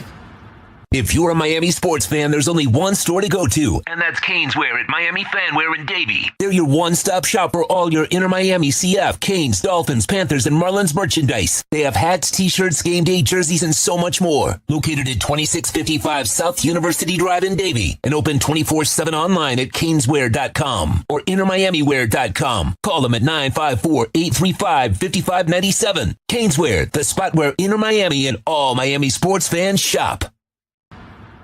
Time for Canes fans to get what they want. Information, insight, and perspective. It's the Canes Wear Miami Hurricanes Report with Manny Navarro. Exclusively on the Big O Radio Show. Here's Big O and insider Manny Navarro. Hi, Manny. You know anything about Teddy Swims? Of course, brother. Teddy Swims is the man, bro. I love his music. Isn't he? He's so freaking good, bro. He's good. My daughters, man, we were in the car. They're singing every single one of his songs. I mean, they're fans. Am I right? CeeLo Green? Yes. Am I right? Very, very similar to CeeLo. I would say even better than CeeLo, to be honest. He's better than CeeLo, I think. Yep. But he reminds you, there's like some CeeLo in him. You know what I mean? It's like, yes. Like, oh, okay, all right. He takes it to like another level, bro. Like, wow, he's good, dude. Man, good. He's good. And here he's coming May 5th, May 9th, right. May 9th to the Hard Rock Live. That's awesome. I gotta take the wife, bro. I gotta take the wife to that one, bro. Gotta take the wife to that one. And any of you out there, if you don't know anything about Teddy Swims, just go to YouTube, man. Just go to YouTube, play a few of his songs, and immediately you'll become a fan. For sure. Dude can wail, bro. Dude, absolutely. What a voice, man. Excellent stuff. So what'd you think of the national championship game? Kind of went how I expected. We knew Ohio State was the better team, right? Offensively, they're just, they're on a different level. And Chip Kelly, I think, turned it up in the playoffs. I think he was holding back a lot of what he wanted to do with guys like Jeremiah Smith during the regular season, because I think Jeremiah Smith's going to win a Heisman Trophy before he's done with college. If he doesn't get the NFL to give him an early release, because he's so damn good. Yeah, I mean, it went exactly how I thought. Notre Dame had a great season. They fight for that coach. They fought down 31-7. They didn't give up, but just not enough firepower to match Ohio State. So I called it in August. I said Ohio State would win the national championship, and they did. So now it's been announced, week 1, August 31st, Sunday night, 7:30, Notre Dame, Miami. Mm-hmm. Will they have a better quarterback that day? Because I hope they don't, to be quite honest, because I know they're going to have the better coach that day. So that I already fear, because Marcus Freeman has impressed me way more than Mario Cristobal ever has. Yeah. Talk to me. What are we expecting in that game? What do we know about that matchup? I know it's way too early to ask you. Yeah. I'm just wondering at the quarterback spot, what do they have there? Well, Steve Angeli's the guy who came in and in the Orange Bowl and played, I thought, really, really well for them. But he was throwing a whole lot of short passes. They're going to have their receiver back, Greathouse, who played really well in the championship game. He scored the touchdown, had a breakaway run there. But look, the transfer portal just opened up for a lot of those Notre Dame guys. And they just lost 2 starting offensive linemen to the portal. So we know that the roster is going to look different. We know that in April, when the transfer portal opens up again, the rosters will look different. People will still be moving around. So to sit here and tell you with great confidence that I know what Notre Dame is going to look like, I'd be completely lying to you. I will say this. If they hold on to the nucleus that they have on defense, they're still going to be an elite defense. Now, they're going to have a new defensive coordinator because Al Golden has gone to the Cincinnati Bengals. He is their defensive coordinator now.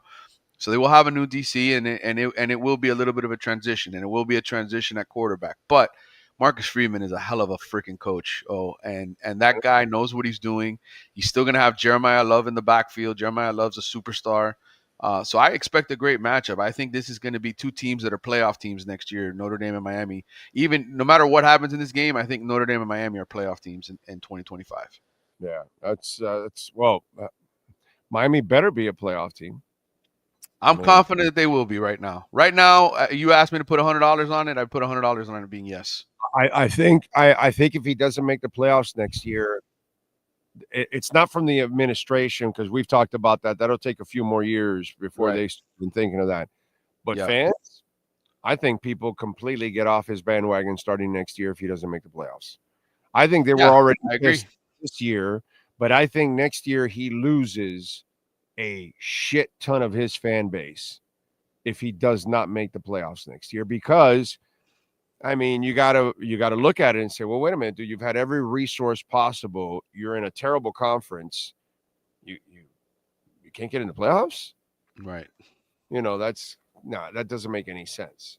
So that's where it has nothing to do with the administration, but I think he's on the brink of losing the fan base if he doesn't make the playoffs. Yeah, I can't argue with you. I mean, I've said it all along. Years 3 and 4 are the most important years for any coach, and that's kind of when the alarm clock goes off. And if you're not where you're supposed to be after year 3 or year 4, then people start to turn on you, and they start to say you're not the answer, and it's understandable. I mean, he's had every resource given to him that was not provided previous coaches, and I think he's rebuilt the roster. I like what he's done with the roster.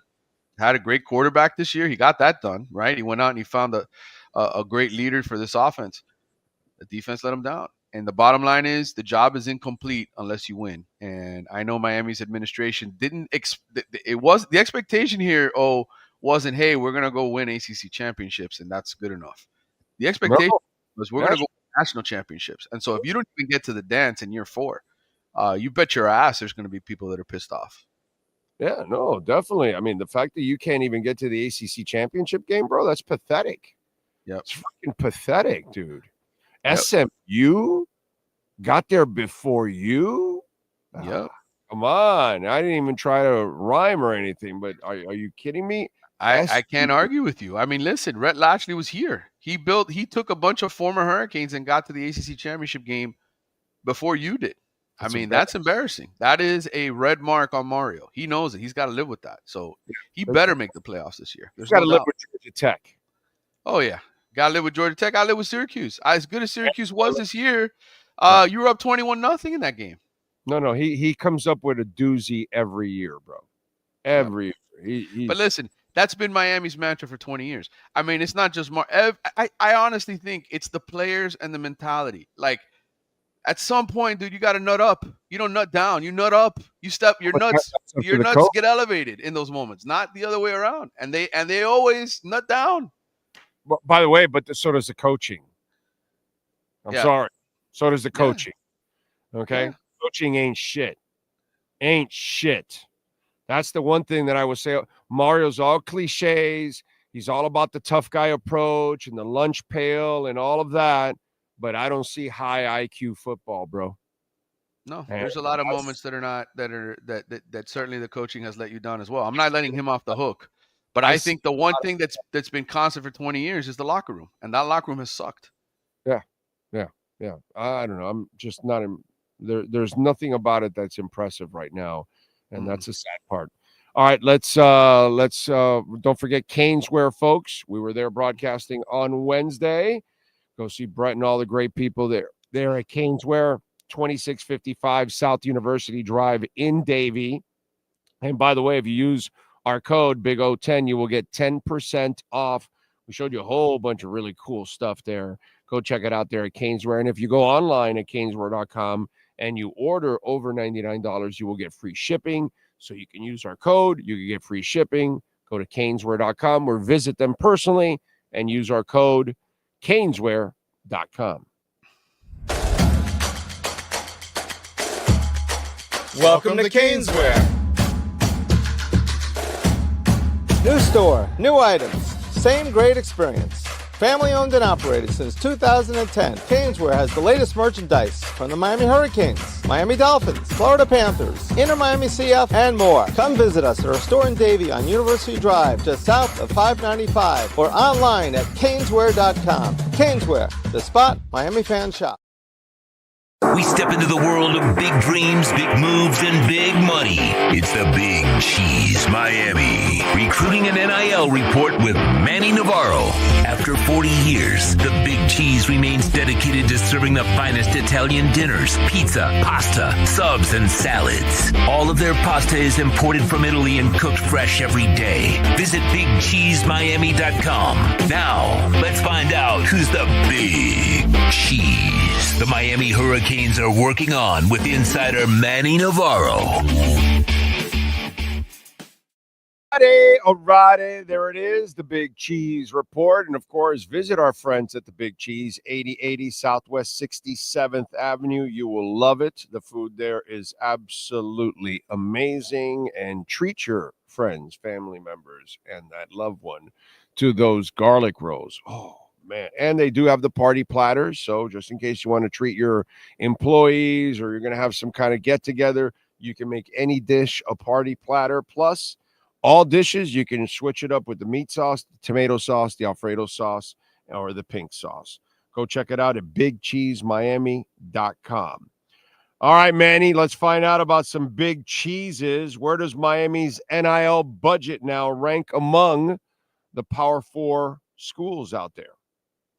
Well, listen, I've done a lot of reporting for The Athletic, work with a lot of great national reporters as well. And I think Miami is top 10 NIL outfit. Now, remember, this is the first year of revenue sharing, right? In July, those different checks are going to be coming in.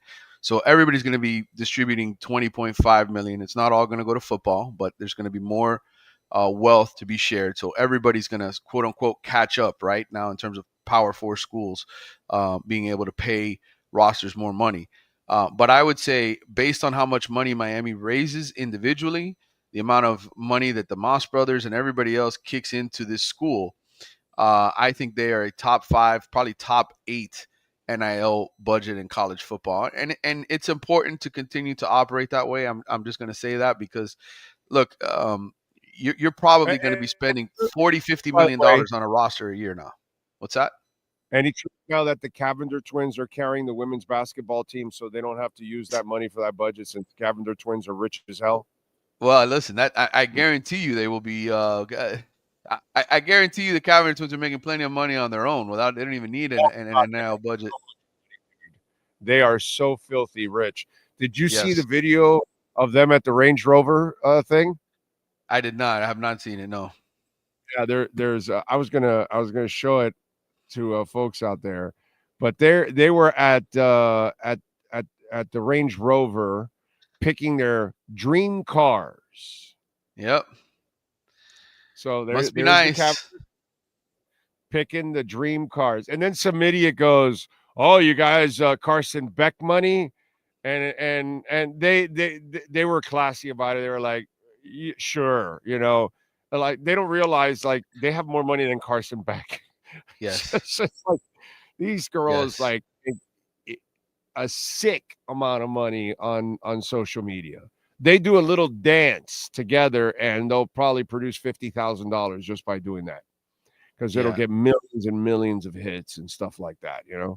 Listen, any company that they advertise for they're bringing them money. So they got plenty of their own deals and attention and followers and all that other kind of stuff. Bro, you want big cheese? The Cavender twins, bro. They are the big cheese. I mean, give me They 1,000% are. But I think Miami fans should know that, because we just had that conversation in the previous segment about resources. Yeah. And I think, when you think about Miami and how much they're going to be spending on this roster this year, and how much they're going to, compared to others, there's only a few other schools, that when I talk to people nationally, that I know how much some of these people are spending. Oregon, Texas Tech, Texas A&M, those oil schools out there, a lot of money in those oil schools. Okay. And man, by the way, they also have plenty of Bitcoin mining there too. Oh yeah, absolutely, all kinds of stuff. Yeah, those are the schools that, to me, when I look at it's mainly those that are the big money spenders when it comes to all this. LSU raised a boatload of money to buy a roster this year. Basically, the money they were gonna pay to fire Brian Kelly and get rid of him, what went to raising a shitload of money for their NIL funding this year. So the fact that Miami is in it, brother, that's why I tell you, like, throwing money at a problem doesn't solve it. But hell, think about where Miami was for 20 years and how they didn't spend. And now all of a sudden, like, you've got a roster that's good enough. Now it's up to Mario to get it done. By the way, you are the big cheese. Now we're crossing 106 here during your segment. See the green? I don't know what it is, though. I got to get into this. Apparently, I got to start investing myself into Bitcoin here, brother. Or just stay on the show all the time. That's the way it is. Apparently, that's what it is. The entire time. Yep. All right. So what else does Miami need on the roster? Yeah, I think, look, they're going to evaluate, obviously, this spring what they have. They've got a lot of guys in for spring practices, a lot of young guys in. But I think, number one, they need a wide receiver. They need a big play, experienced wide receiver. That guy who wears number 4 for Ohio State, Jeremiah Smith, be awesome if they can somehow convince him to come back home and pay him millions to come here. I don't think it's going to happen, but I know Miami fans are obviously holding out hope for that. But look, there's going to be guys that enter the portal, especially now they know that Carson Beck is the quarterback here. You have a top 5 quarterback in college football who's going to get healthy, whose injury is not severe in terms of the damage. Guys have proven they've come back from that injury before to play quarterback and been fine. So I think what happened to Miami was, in the first transfer portal window period, you had injuries. You had guys, Carson Beck, we didn't know where he was going to go. You had other guys looking, okay, you guys don't have a quarterback. So receivers went elsewhere. I think that's going to change in April. And remember, people can jump back into the transfer portal, even if they've already transferred once to a new school. They haven't played a game for them yet. So we've seen that happen. We've seen guys enter the portal in December, and then they come back out in April. So I'm willing to bet that Miami is going to land a number 1 wide receiver. I would expect that they are also going to get a top defensive lineman. They're going to get some defensive linemen to come here and add some experience depth, because you have a really young unit that I think is good. I think you're going to have a great defensive line in the years to come with some of these guys that develop, the Justin Scotts of the world, the Cole McConaughey. There's a lot of guys that they got that are elite young talents. But I think having that other veteran for health purposes, for depth purposes, is probably something to look at. And I would venture to say maybe linebacker, depending on how these guys look in the spring. I think that's the position that they're going to study and see, do we need to go out and spend more money to bring in a linebacker? Well, good shit. And by the way, what are you working on in the athletics so folks can check you out, my friend? Well, I just turned out my winners and losers of the college football playoff. That came out yesterday. I will have a winners and losers of the transfer portal. My national story will run Monday.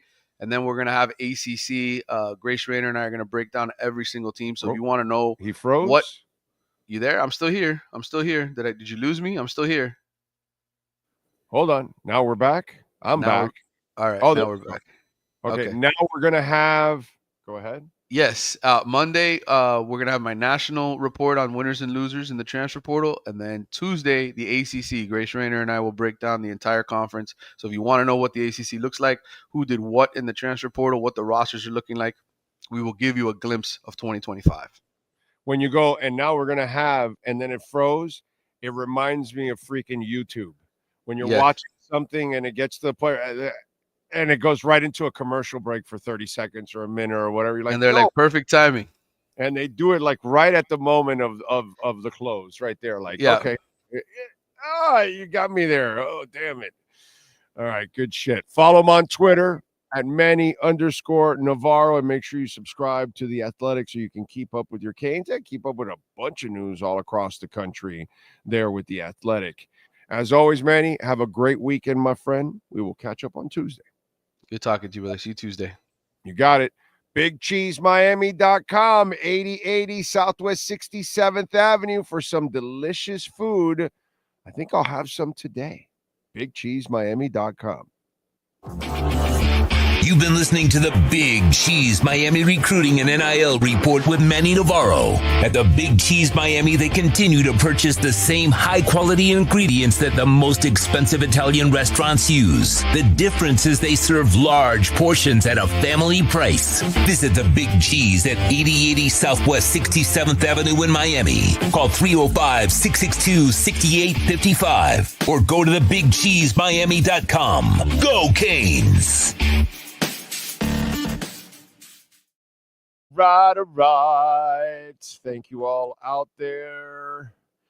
What do we got on the chat board? Let me go. Remember, you can make a donation, Cash App or Venmo at Cash Big O Show. That is Cash Big O Show, Cash App or Venmo. And you can make a Bitcoin or Ethereum donation, which we always love that. Ethereum, by the way, is up 4% today. Not bad. I told you, Ethereum's about to make a move any day now, and it is a great investment. So I will work on a crypto bro show today too, because I got some stuff I want to talk about. Actually, we'll get into it. Let's see what else. Clearwater is great. I do love Clearwater. What about Hawks K and Key Largo? Oh, by the way, it was Bahia Honda, I think it's called. Let's see, what was the name of that beach in Florida? Bahia Honda State Park. What a great beach that is.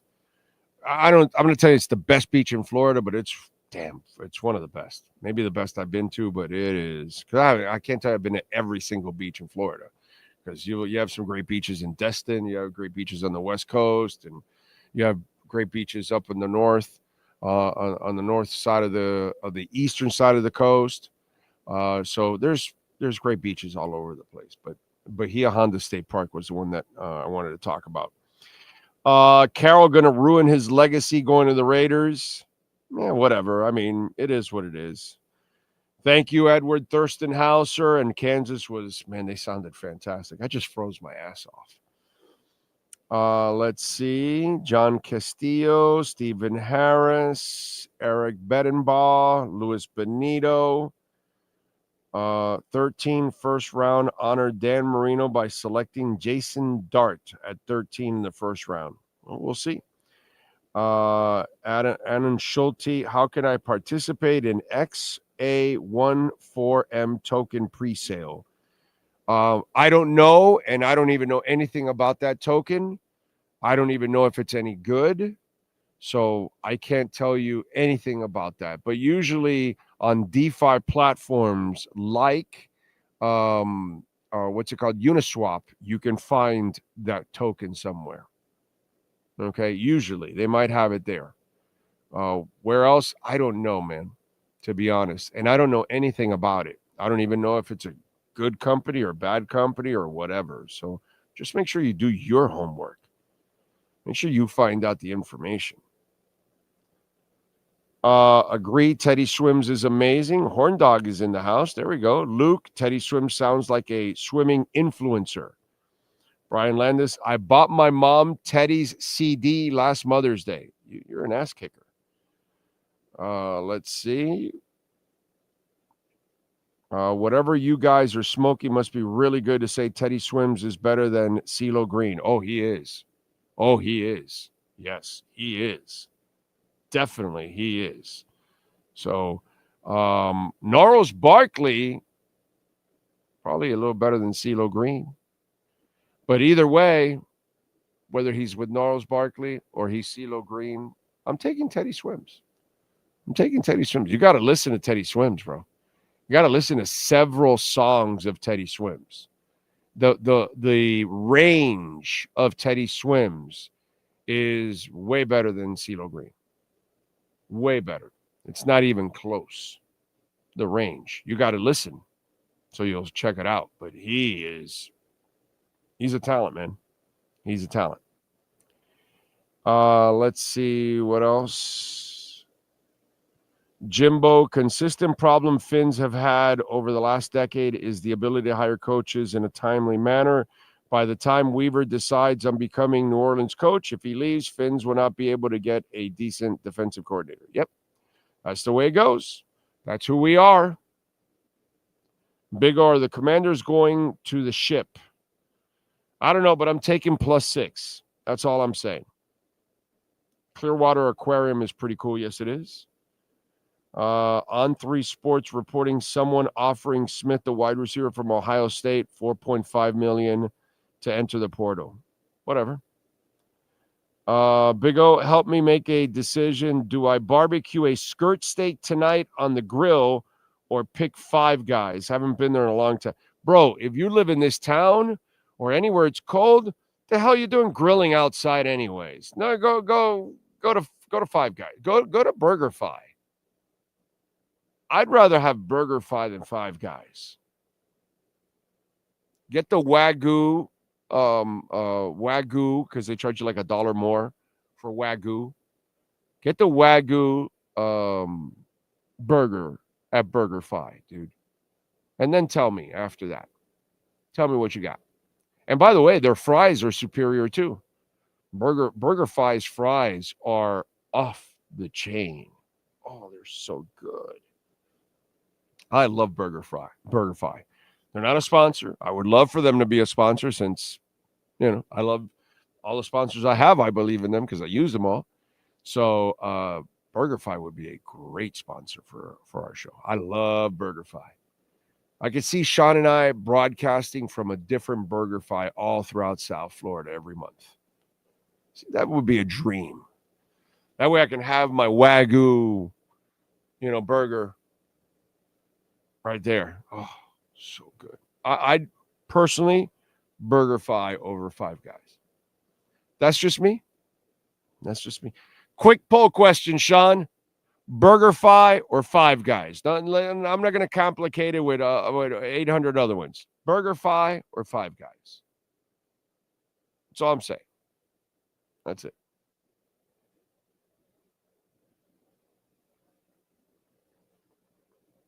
Why do I get all these scams? All these scam calls? I'm up, by the way, Pat in Nashville, thank you for the I did sign up to that thing, but it takes like a month apparently, and hopefully it'll knock down some of them. But Jesus, man, they are dying to sell me some kind of a mortgage. Was it BurgerFi or Five Guys? Yeah, BurgerFi or Five Guys. I want to see if the audience feels like I do, or they like Anthony's idea and they're more BurgerFi people. Now, there might be parts of the country where you don't have a BurgerFi. You might have a Five Guys. You know what I'm saying?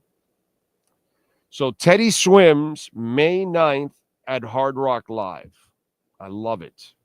By the way, the Billy Idol Joan Jett tickets, I've seen Billy Idol a ton. And I looked it up, $130, $150, $200. There's no shot. No shot. The only way I go is if somebody treats me to it. There's no way I would pay that kind of money. I cannot pay that kind of. I can't afford to pay that kind of money for a Billy Idol ticket. I've seen Billy Idol like 15 times, and I've seen him in small venues. I saw him at the House of Blues in Vegas and in Orlando. And I saw him for like $35, $45 or something. How am I going to pay $150, $200 to go see Billy Idol and Joan Jett? That's insanity, dude. No way. Can't do it. Can't do it. Won't do it. No shot. All right, let's go with folks. First, musicians born on January 23rd, right? Or no, it's 24th today. I'm sorry. 24th. All right. Let's start off Beth Hart, American singer-songwriter. She rose to fame with the release of her single LA Song, Out of This Town. Don't know her, but okay. What else? German singer Michael Kiske from Halloween, born on this date in 1968. I know about him. Not a fan, but I know about him. Who else is celebrating a birthday today? Jules Holland. Pianist, band leader, singer, composer, founding member of Squeeze. There you go. And he was born in 1955. Also celebrating birthdays, John Belushi was born on this date in 1949. Sadly, we lost him to an overdose in 82. Warren Zevon, love it. Little American Werewolf in London, born on this date in 1947. We lost him in 2003 at the age of 56. The amazing, the talented Aaron Neville, born on this date in 1941. Absolute badass with the Neville brothers. Let's see who else celebrating. Michael Chapman, folky singer, born in 1941 on this date. Ray Stevens, also born in 1941 on this date. Neil Diamond, baby, the God, born on this date in 1941. Love Neil Diamond. Big time. Big. Still, I can still jam to Neil Diamond. And guess what? I'm not embarrassed to say that I am jamming to Neil Diamond. Okay? And if you don't like it, screw you. All right, let's go with other famous folks celebrating birthdays. The once sued and now suing Justin Baldoni is 41 years old. Luis Suarez, futbolista, he is 38. Matthew Lillard, movie actor, he is 55 years old. I always trip out with his role in Hackers. He is a trip in that movie. What else? Sharon Tate was born in this date. The movie actress in 43. We lost her in 69. Who else is celebrating birthdays today? Misha Barton, the actress, is 39. Ed Helms, actor, 51. Michael Provost, TV actor, 27. Kaylin McAuliffe, TV actor, 30. Mary Lou Retton, legend, baby. Gymnast, she is 57. Gold medal winner. Let's see who else celebrating a birthday today. Henry Ruggs celebrating a birthday in jail at 26.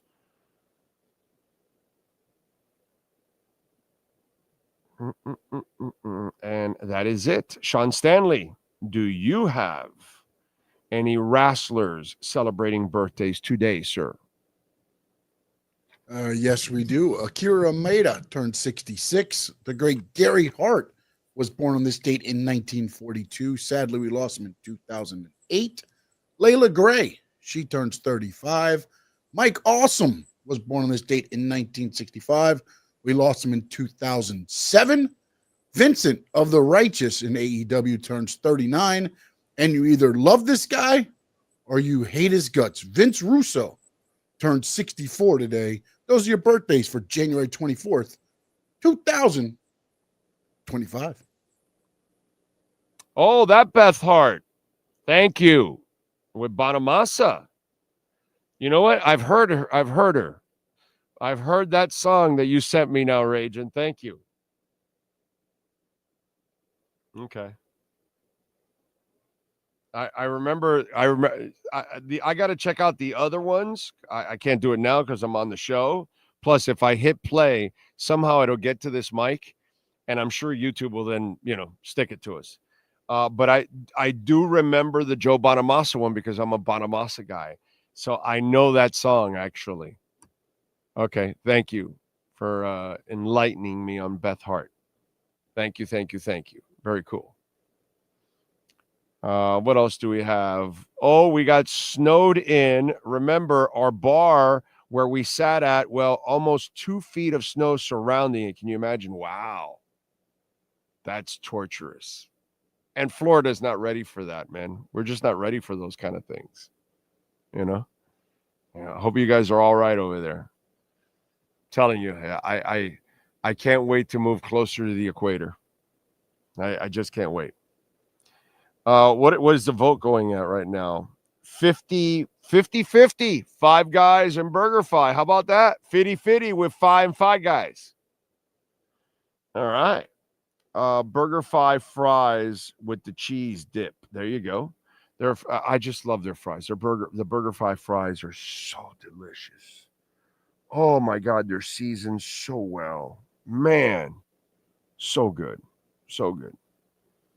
Never been there, Big O. You sold me. Oh, BurgerFi? Oh, you got to go, bro. Got to go. And order the Wagyu and get their fries. And you'll remember me. Okay? Their fries are better than Five Guys, and I like the burger over Five Guys. Yeah. So, that's just me. You know, to each his own. You tell me after you go to BurgerFi, you tell me what you think. Since you know Five Guys and you are already going to go to Five Guys. No burger in my area, only five. No BurgerFi in my area, only Five Guys. Yeah, see, so that's why there might not be a BurgerFi in your place. Beth Hart has 2 albums with Joe Bonamassa. I remember now after it registered, the whole Beth Hart, Joe Bonamassa thing. Beth Hart has done a few albums with Bonamassa. She did a couple of live songs with Joe at the Beacon Theater that are on YouTube. I remember that. Let's see. Giovanni throwing in a Neil God. Beth is awesome. She also did a great cut with Slash.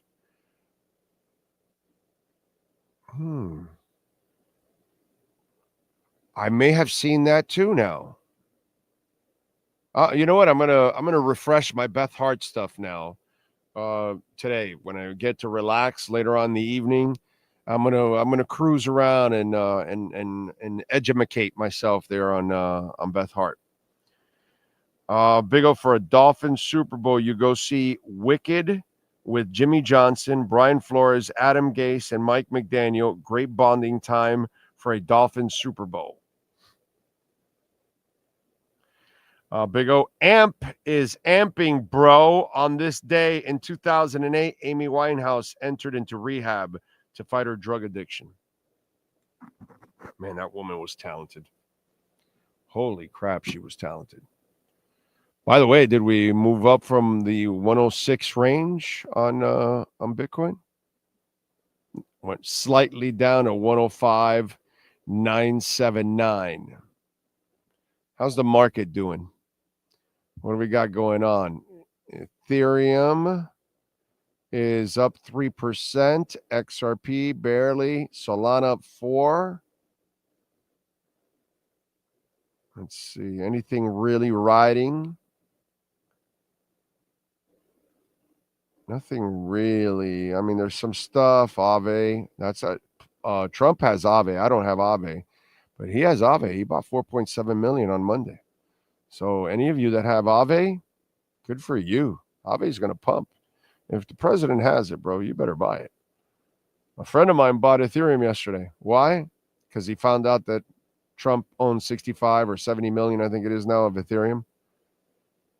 Ondo is up 8%. We gave it to you at 22 cents. So it's starting to go up again. Not bad. Optimism, 4.5%. Cosmos, 4%. Not bad. Lido, I don't have any Lido DAO, but it's up 16.5%. That one's pumping. There you go. Damn, my stomach is rumbling big time, dude. Like right now, it feels like a volcano. I haven't eaten anything whatsoever. I'm in I'm in my fasting mode right now. Oh, I think I ate last time like early in the evening. That's probably why. So I'm probably headed into,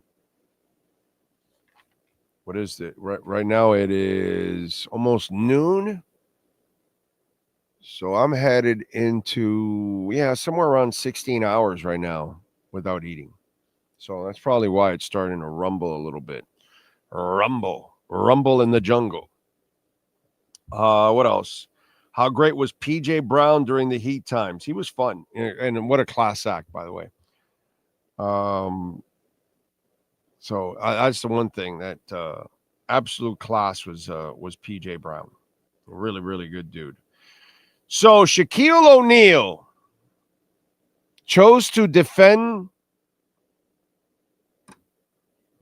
the indefensible Jimmy Butler. And I see people throw just stupid stuff out there that the Heat didn't do enough and all that kind of stuff.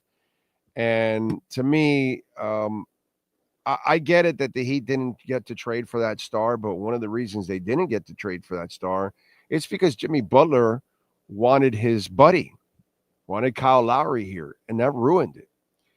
And the fact that he has been under contract for the last 2 years and refused to play the regular season and try and put you into the play-in, he didn't earn his money. I don't care what he did 3 years ago into the finals. I don't care. You didn't help in the regular season. You made it harder on yourself, and then you did it again, and now you're going to do it again for a third year. So it's 3 years of you not really doing your job. Okay? So here is Shaquille O'Neal, all right, on TNT with an incredibly weak-ass argument trying to defend Jimmy Butler.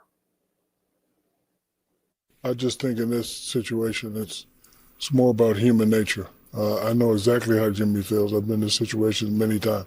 All that I've done for you, and you don't want to give me what I want, so human nature kicks in. Well, I gave you what you want because you signed a deal that goes on to next year. But hold on. I want an extension, and Charles going to say you don't pay us. You want more. That's not saying. So the part I hate about this business of basketball thing, it always has to be somebody's fault. I think it's more human nature. All I've done for you guys, you don't want to give me an extension. So now human nature kicks in. You don't want me, I don't want you. So I don't like. You still have to be professional. But I don't like it's his fault and he's unprofessional. He's doing that. Human nature kicks in. You guys don't want if me. you sign a deal. First of all, hold on. Go ahead, Kenny. Go ahead. If you sign a deal that has an extension, I want an extension. You're not getting one. So you're saying you're not getting one. It's not saying that you want. You're not getting one. It's not like you so want human nature kicker. You don't want me. I don't want to be here. This year, next year. We should just leave it at that. Not it's Jimmy's fault. It's Pat's fault. No. It's basketball. But Pat Riley ain't gonna just give him away. That's fine. But Jimmy Butler's a really good player. I'm saying. People that don't understand it, this is the. No, we understand it very well. Yeah, we understand. This is the. The public understands. Shaq, no, they have paid. Jimmy Butler makes $50 million a year. You want more? So what? He ain't getting more. Okay, so guess what? You don't want me. I don't want to be here. Okay, well then, but you can't just not show up to work. Why not? Because you took the other two. You took the 50 for this year and next year. Okay. So you're saying you took those two, but you're not because you don't get two more. Doesn't matter. You could ask for a trade, but you got to show up. Human nature. You don't want me. I don't want to be here. You don't feel a responsibility when you are under contract for this season to play this season. And next year. I do. But I'm not going to go all out. I was ready to say the other way. I'm not going to go outplay, but I'm not going to go out, especially like. You're not going to play hard? No, listen. I didn't say hard. I said I'm not going to go all out, especially if we're not going to win. You don't feel no obligation? Because you know what? At 35, what if I tear a knee and get hurt? You still going to make $50 million? You got $50 million coming. Bro, I want more, man. You keep talking about 2 years. What about year 3, 4, 5, and 6? I want more. Because if you were that good at that time, your extension would have been longer. No. You signed a deal that you thought was great at the time. He's old. Michael Jordan, let me give you this example. Yeah. Michael Jordan played for $2.3 million. I understand. Like when he was there and then said, I signed the contract, I'm going to play. Period. That's what the now, I could ask for more. And he never did. But Jimmy could ask for more, but he still has an obligation to show up. Michael Jordan ended up leaving. He has the obligation to show up. He retired. Business of basketball. He came back and played for Washington. Yeah, he did. But also the business of basketball. Go all out.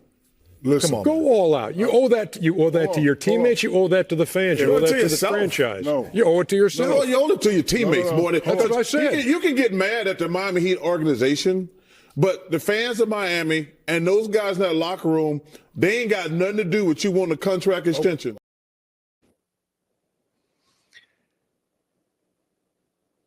Shaquille O'Neal is the guy that ballooned to 400 pounds in a Lakers uniform and had a toe issue and was called out by Kobe for being lazy and not working, and he was under contract. So, look, Shaq does a lot of good things. You see it on social media in his older age and all that other stuff. Okay, let's compartmentalize. All right, Shaq was a piece of shit in his playing days. Okay, he's a piece of shit. A big 7-foot tall piece of shit. This is the guy that wanted to fight with Riley and all that. This is the guy that had to get kicked out. This is the guy that just was the big cactus and the big leprechaun and popping all over the place and stealing money and doing nothing. Just like he was doing with the Lakers down the stretch, and they got tired of him loafing around. So I'm not surprised that he would defend Butler, a guy that has $100 million guaranteed for the next 2 years, because he can opt in and he gets his $50 million again next year. And he's getting $50 million right now. So Shaquille O'Neal, and again, compartmentalize. Nowadays, he's a different dude, and he does a lot of charitable stuff, and God bless him for all of that. Okay? If you're not old enough and you didn't live it, that guy was a piece of shit when he was playing. Okay? He lacked all professionalism. He was an underachiever on the defensive side of the court throughout his career, by the way. He didn't get enough block shots throughout his career, considering who he was. He didn't work hard enough to get better at free throws. Never took it serious. This is who we're talking about. Okay? So let's separate church and state here. All right? We cut through the bullshit on this show. All right? And there aren't a lot of people that are full of more bullshit than Shaquille O'Neal. So that's the last guy I want to hear defending Jimmy Butler, because he was a lazy piece of shit too. And immediately he came here, lost his weight, and then went back to being a piece of shit after that. So let's be honest and let's call it like it is. Shaquille O'Neal has zero credibility to talk about the lack of credibility that Jimmy Butler has, because he was an overgrown Jimmy Butler too in his own right. Okay?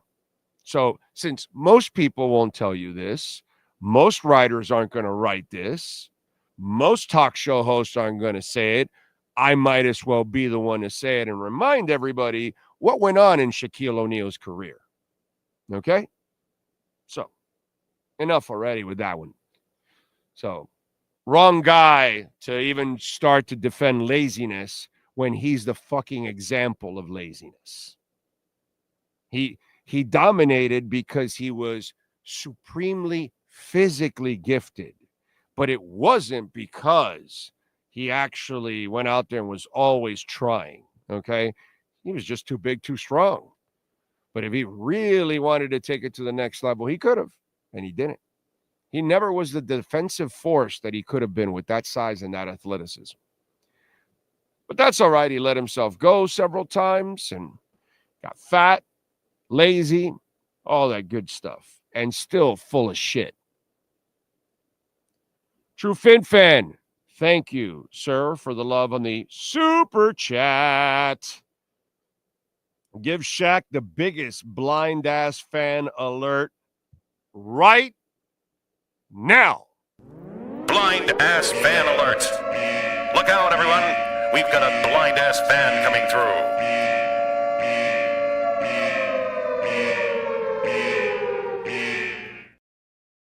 All right. Let's see. Big O, is there any chance that Garfinkel has made any decisions, as in if there's any possibility that he's written Greer? Or yeah, I know what you're meaning by that. I don't know. It could be a possibility. I'm not exactly sure. Yeah. Shaq acting like we didn't get Jimmy 2 max contracts. We paid him and treat him of course, dude. And he treated the Heat wrong by bringing Kyle Lowry here. Now that Riley was dumb enough to do it, but he buried him. Justice says they're both overpriced, but Five Guys has the better burger, fries, and shakes. BurgerFi is just a poor man's Shake Shack. Oh, no. No. Disagree completely. Shake Shack is nowhere near Five Guys. No. Flavor is much better. Big O, no disrespect for Shaq, but he literally deserves the biggest lifetime blind-ass fan award. Yeah, well, we just gave it to him. Give it to him again, Sean. Go ahead. Blind ass fan alert. Look out, everyone. We've got a blind ass fan coming through.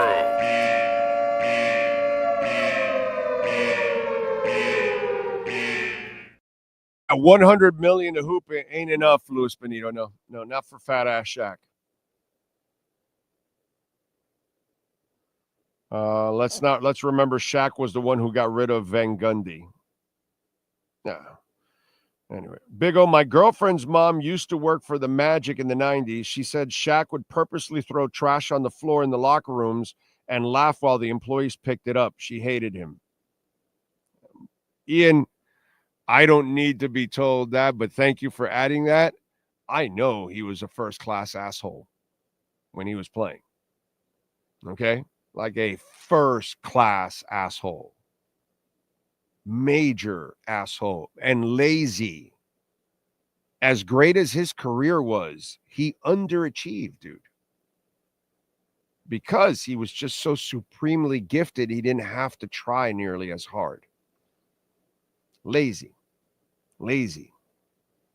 Brian says, tell me about it all. I'm a 90s Magic fan. When we won the lottery in 92, I was over the moon happy. When he left in 96, it was depressing as F. Yeah. I'd take Shaq over Bam any day if it wasn't for Shaq. Yeah, no, I mean, it's two different kinds of players. You know what I'm saying? Of course, you'll take Shaq over Bam, for sure. But I'm just saying, as great as Shaq was, he underachieved. He really didn't excel on the defensive side of the court where he should have excelled. But he didn't want to work hard. That was always him. So, saw the menu BurgerFi. I'm sold. Well, try it, bro. Try it. You will like it. I promise you. You will like the BurgerFi. Do you have an opinion, Sean? Have you tried both BurgerFi and Five Guys and the Wagyu, by the way, on BurgerFi? Have you ever tried it? Burgers, good. By the way, I went to a place called I Love Fries in Hialeah in Westland Mall. And the burger wasn't bad, actually. It's pretty good. Their fries were decent. Even though it's called I Love Fries, I thought their fries were all right. They weren't bad. They were good, but they weren't like, oh my God, I love fries. I'd rather have BurgerFi's fries, actually. The way those things are seasoned are so amazing. Let's see. Not to mention how many free throws have Shaq missed in his whole career. Just wondering. It's a lot. I wish God gave Udonis Haslem the talent and the size of Shaq. If Shaq had the work ethic and mindset of UD, he'd be the greatest player ever. Oh, God, yes. Yeah, no doubt. True Finn fan, imagine Shaq with Kobe's work ethic. You're right. Yeah, that's exactly what I'm talking about. And he didn't have it. So that's why when I hear Shaq defend Butler, I'm like, yeah, bro, I know who you are, dude. You would be the guy to defend Butler. Because you're that guy. You were Butler. You were just a bigger sized Butler. That's all. That's why another superstar on your team had to call your ass out. You know? That's embarrassing, dude. It's embarrassing that Kobe had to call Shaq out. And for those of you that are too young, you can go back and check out the stories and all that. And it was true. That's where Kobe, Kobe had his own way of being that maybe rubbed people wrong or whatever, but it wasn't from a lack of trying ever or work ethic. That was not ever a part of his, problem in his DNA. Maybe he hogged the ball a little bit. Maybe he wasn't the most efficient player at times and he took some crazy shots. Maybe he wanted to do it all too much sometimes. There's some things that you want to pick at Kobe. You can go ahead. You weren't going to call him lazy. You weren't ever going to say he wasn't trying. You weren't ever going to say he didn't want to win. You weren't ever going to say he wasn't madly driven to win. Like all those kind of things, that just came out of his game every moment of his life. So, that we could never, ever, but with Shaq, we could never, ever say that. We can never, ever say, oh, yeah, Shaq played hard his whole career. He was hungry. He always wanted to be the best. No, dude. That's not the case at all with Shaquille O'Neal. Shaquille O'Neal is the perfect example of the person who basically got by on his God-given ability and really didn't polish it to the point that he could have polished it. When I watch a Ronnie Cycli who has, I don't know, a fifth of the talent of Shaq, and then I watched him work 10 times harder than Shaq to become a really good post player, just like Alonzo Mourning has maybe 40-50% of the talent of Shaq, but his work ethic was 400% stronger. And he was mechanical also, but he worked his game to have a hell of a post game and be the best defensive undersized center I have ever seen in my life, Alonzo Mourning. I have never seen a better undersized center in my entire life than Alonzo Mourning. Why? Because he worked at it. You were not going to deny him. You know what I mean? So when I see people like that, okay, and then I see Shaq talk this about Butler, a lot of you young people out there, oh yeah, Shaq's, but you won't know really who's talking. And it's like, yo, bro, I see through your bullshit. I know who you are, dude. By the way, just to give you my picks, I am going to take Washington +6 this weekend. Okay? I think the Eagles will win, but I think Washington will play close. Okay? And then I am definitely taking the Chefs for sure. I'm laying the 1.5. They'll win by a field goal or more when it's all said and done. I love their secondary. I don't think the Bills have the receiving core to take down that secondary. And if Chris Jones and company can control that line, I think they'll be all right. So I've got Mahomes and company getting it done once again and getting to the Super Bowl. All right. So those are my picks. I appreciate Sean Stanley, the man, the myth, the legend that gets it done every damn day here on the platform. It's a pleasure to work with him every single day. It's an honor to do the show for all of you out there, whether you podcast it, whether you watch it live, whether you watch it later at any time. If you make a donation, thank you so much. Definitely helps our growth. If you visit our amazing sponsors like Hialeah Park or Toyota of Hollywood or Acura Pembroke Pines or anything like that, please tell them that Big O sent you at Caneswear or BigCheese.com. Please, Sloman's Home Shield, 1-800-ALARM-ME. Make sure you tell them that Big O sent you. I promise you they'll take care of you. Welton Rayom, amazing sponsors. Please visit our sponsors and tell them that you heard it right here. We'll see you on Monday morning to talk sports and other things at 10 a.m., but we will be back later on with a Crypto Bro Show. Episode, I think it's like 39 now. Yep, episode 39 is coming up. Have a great one.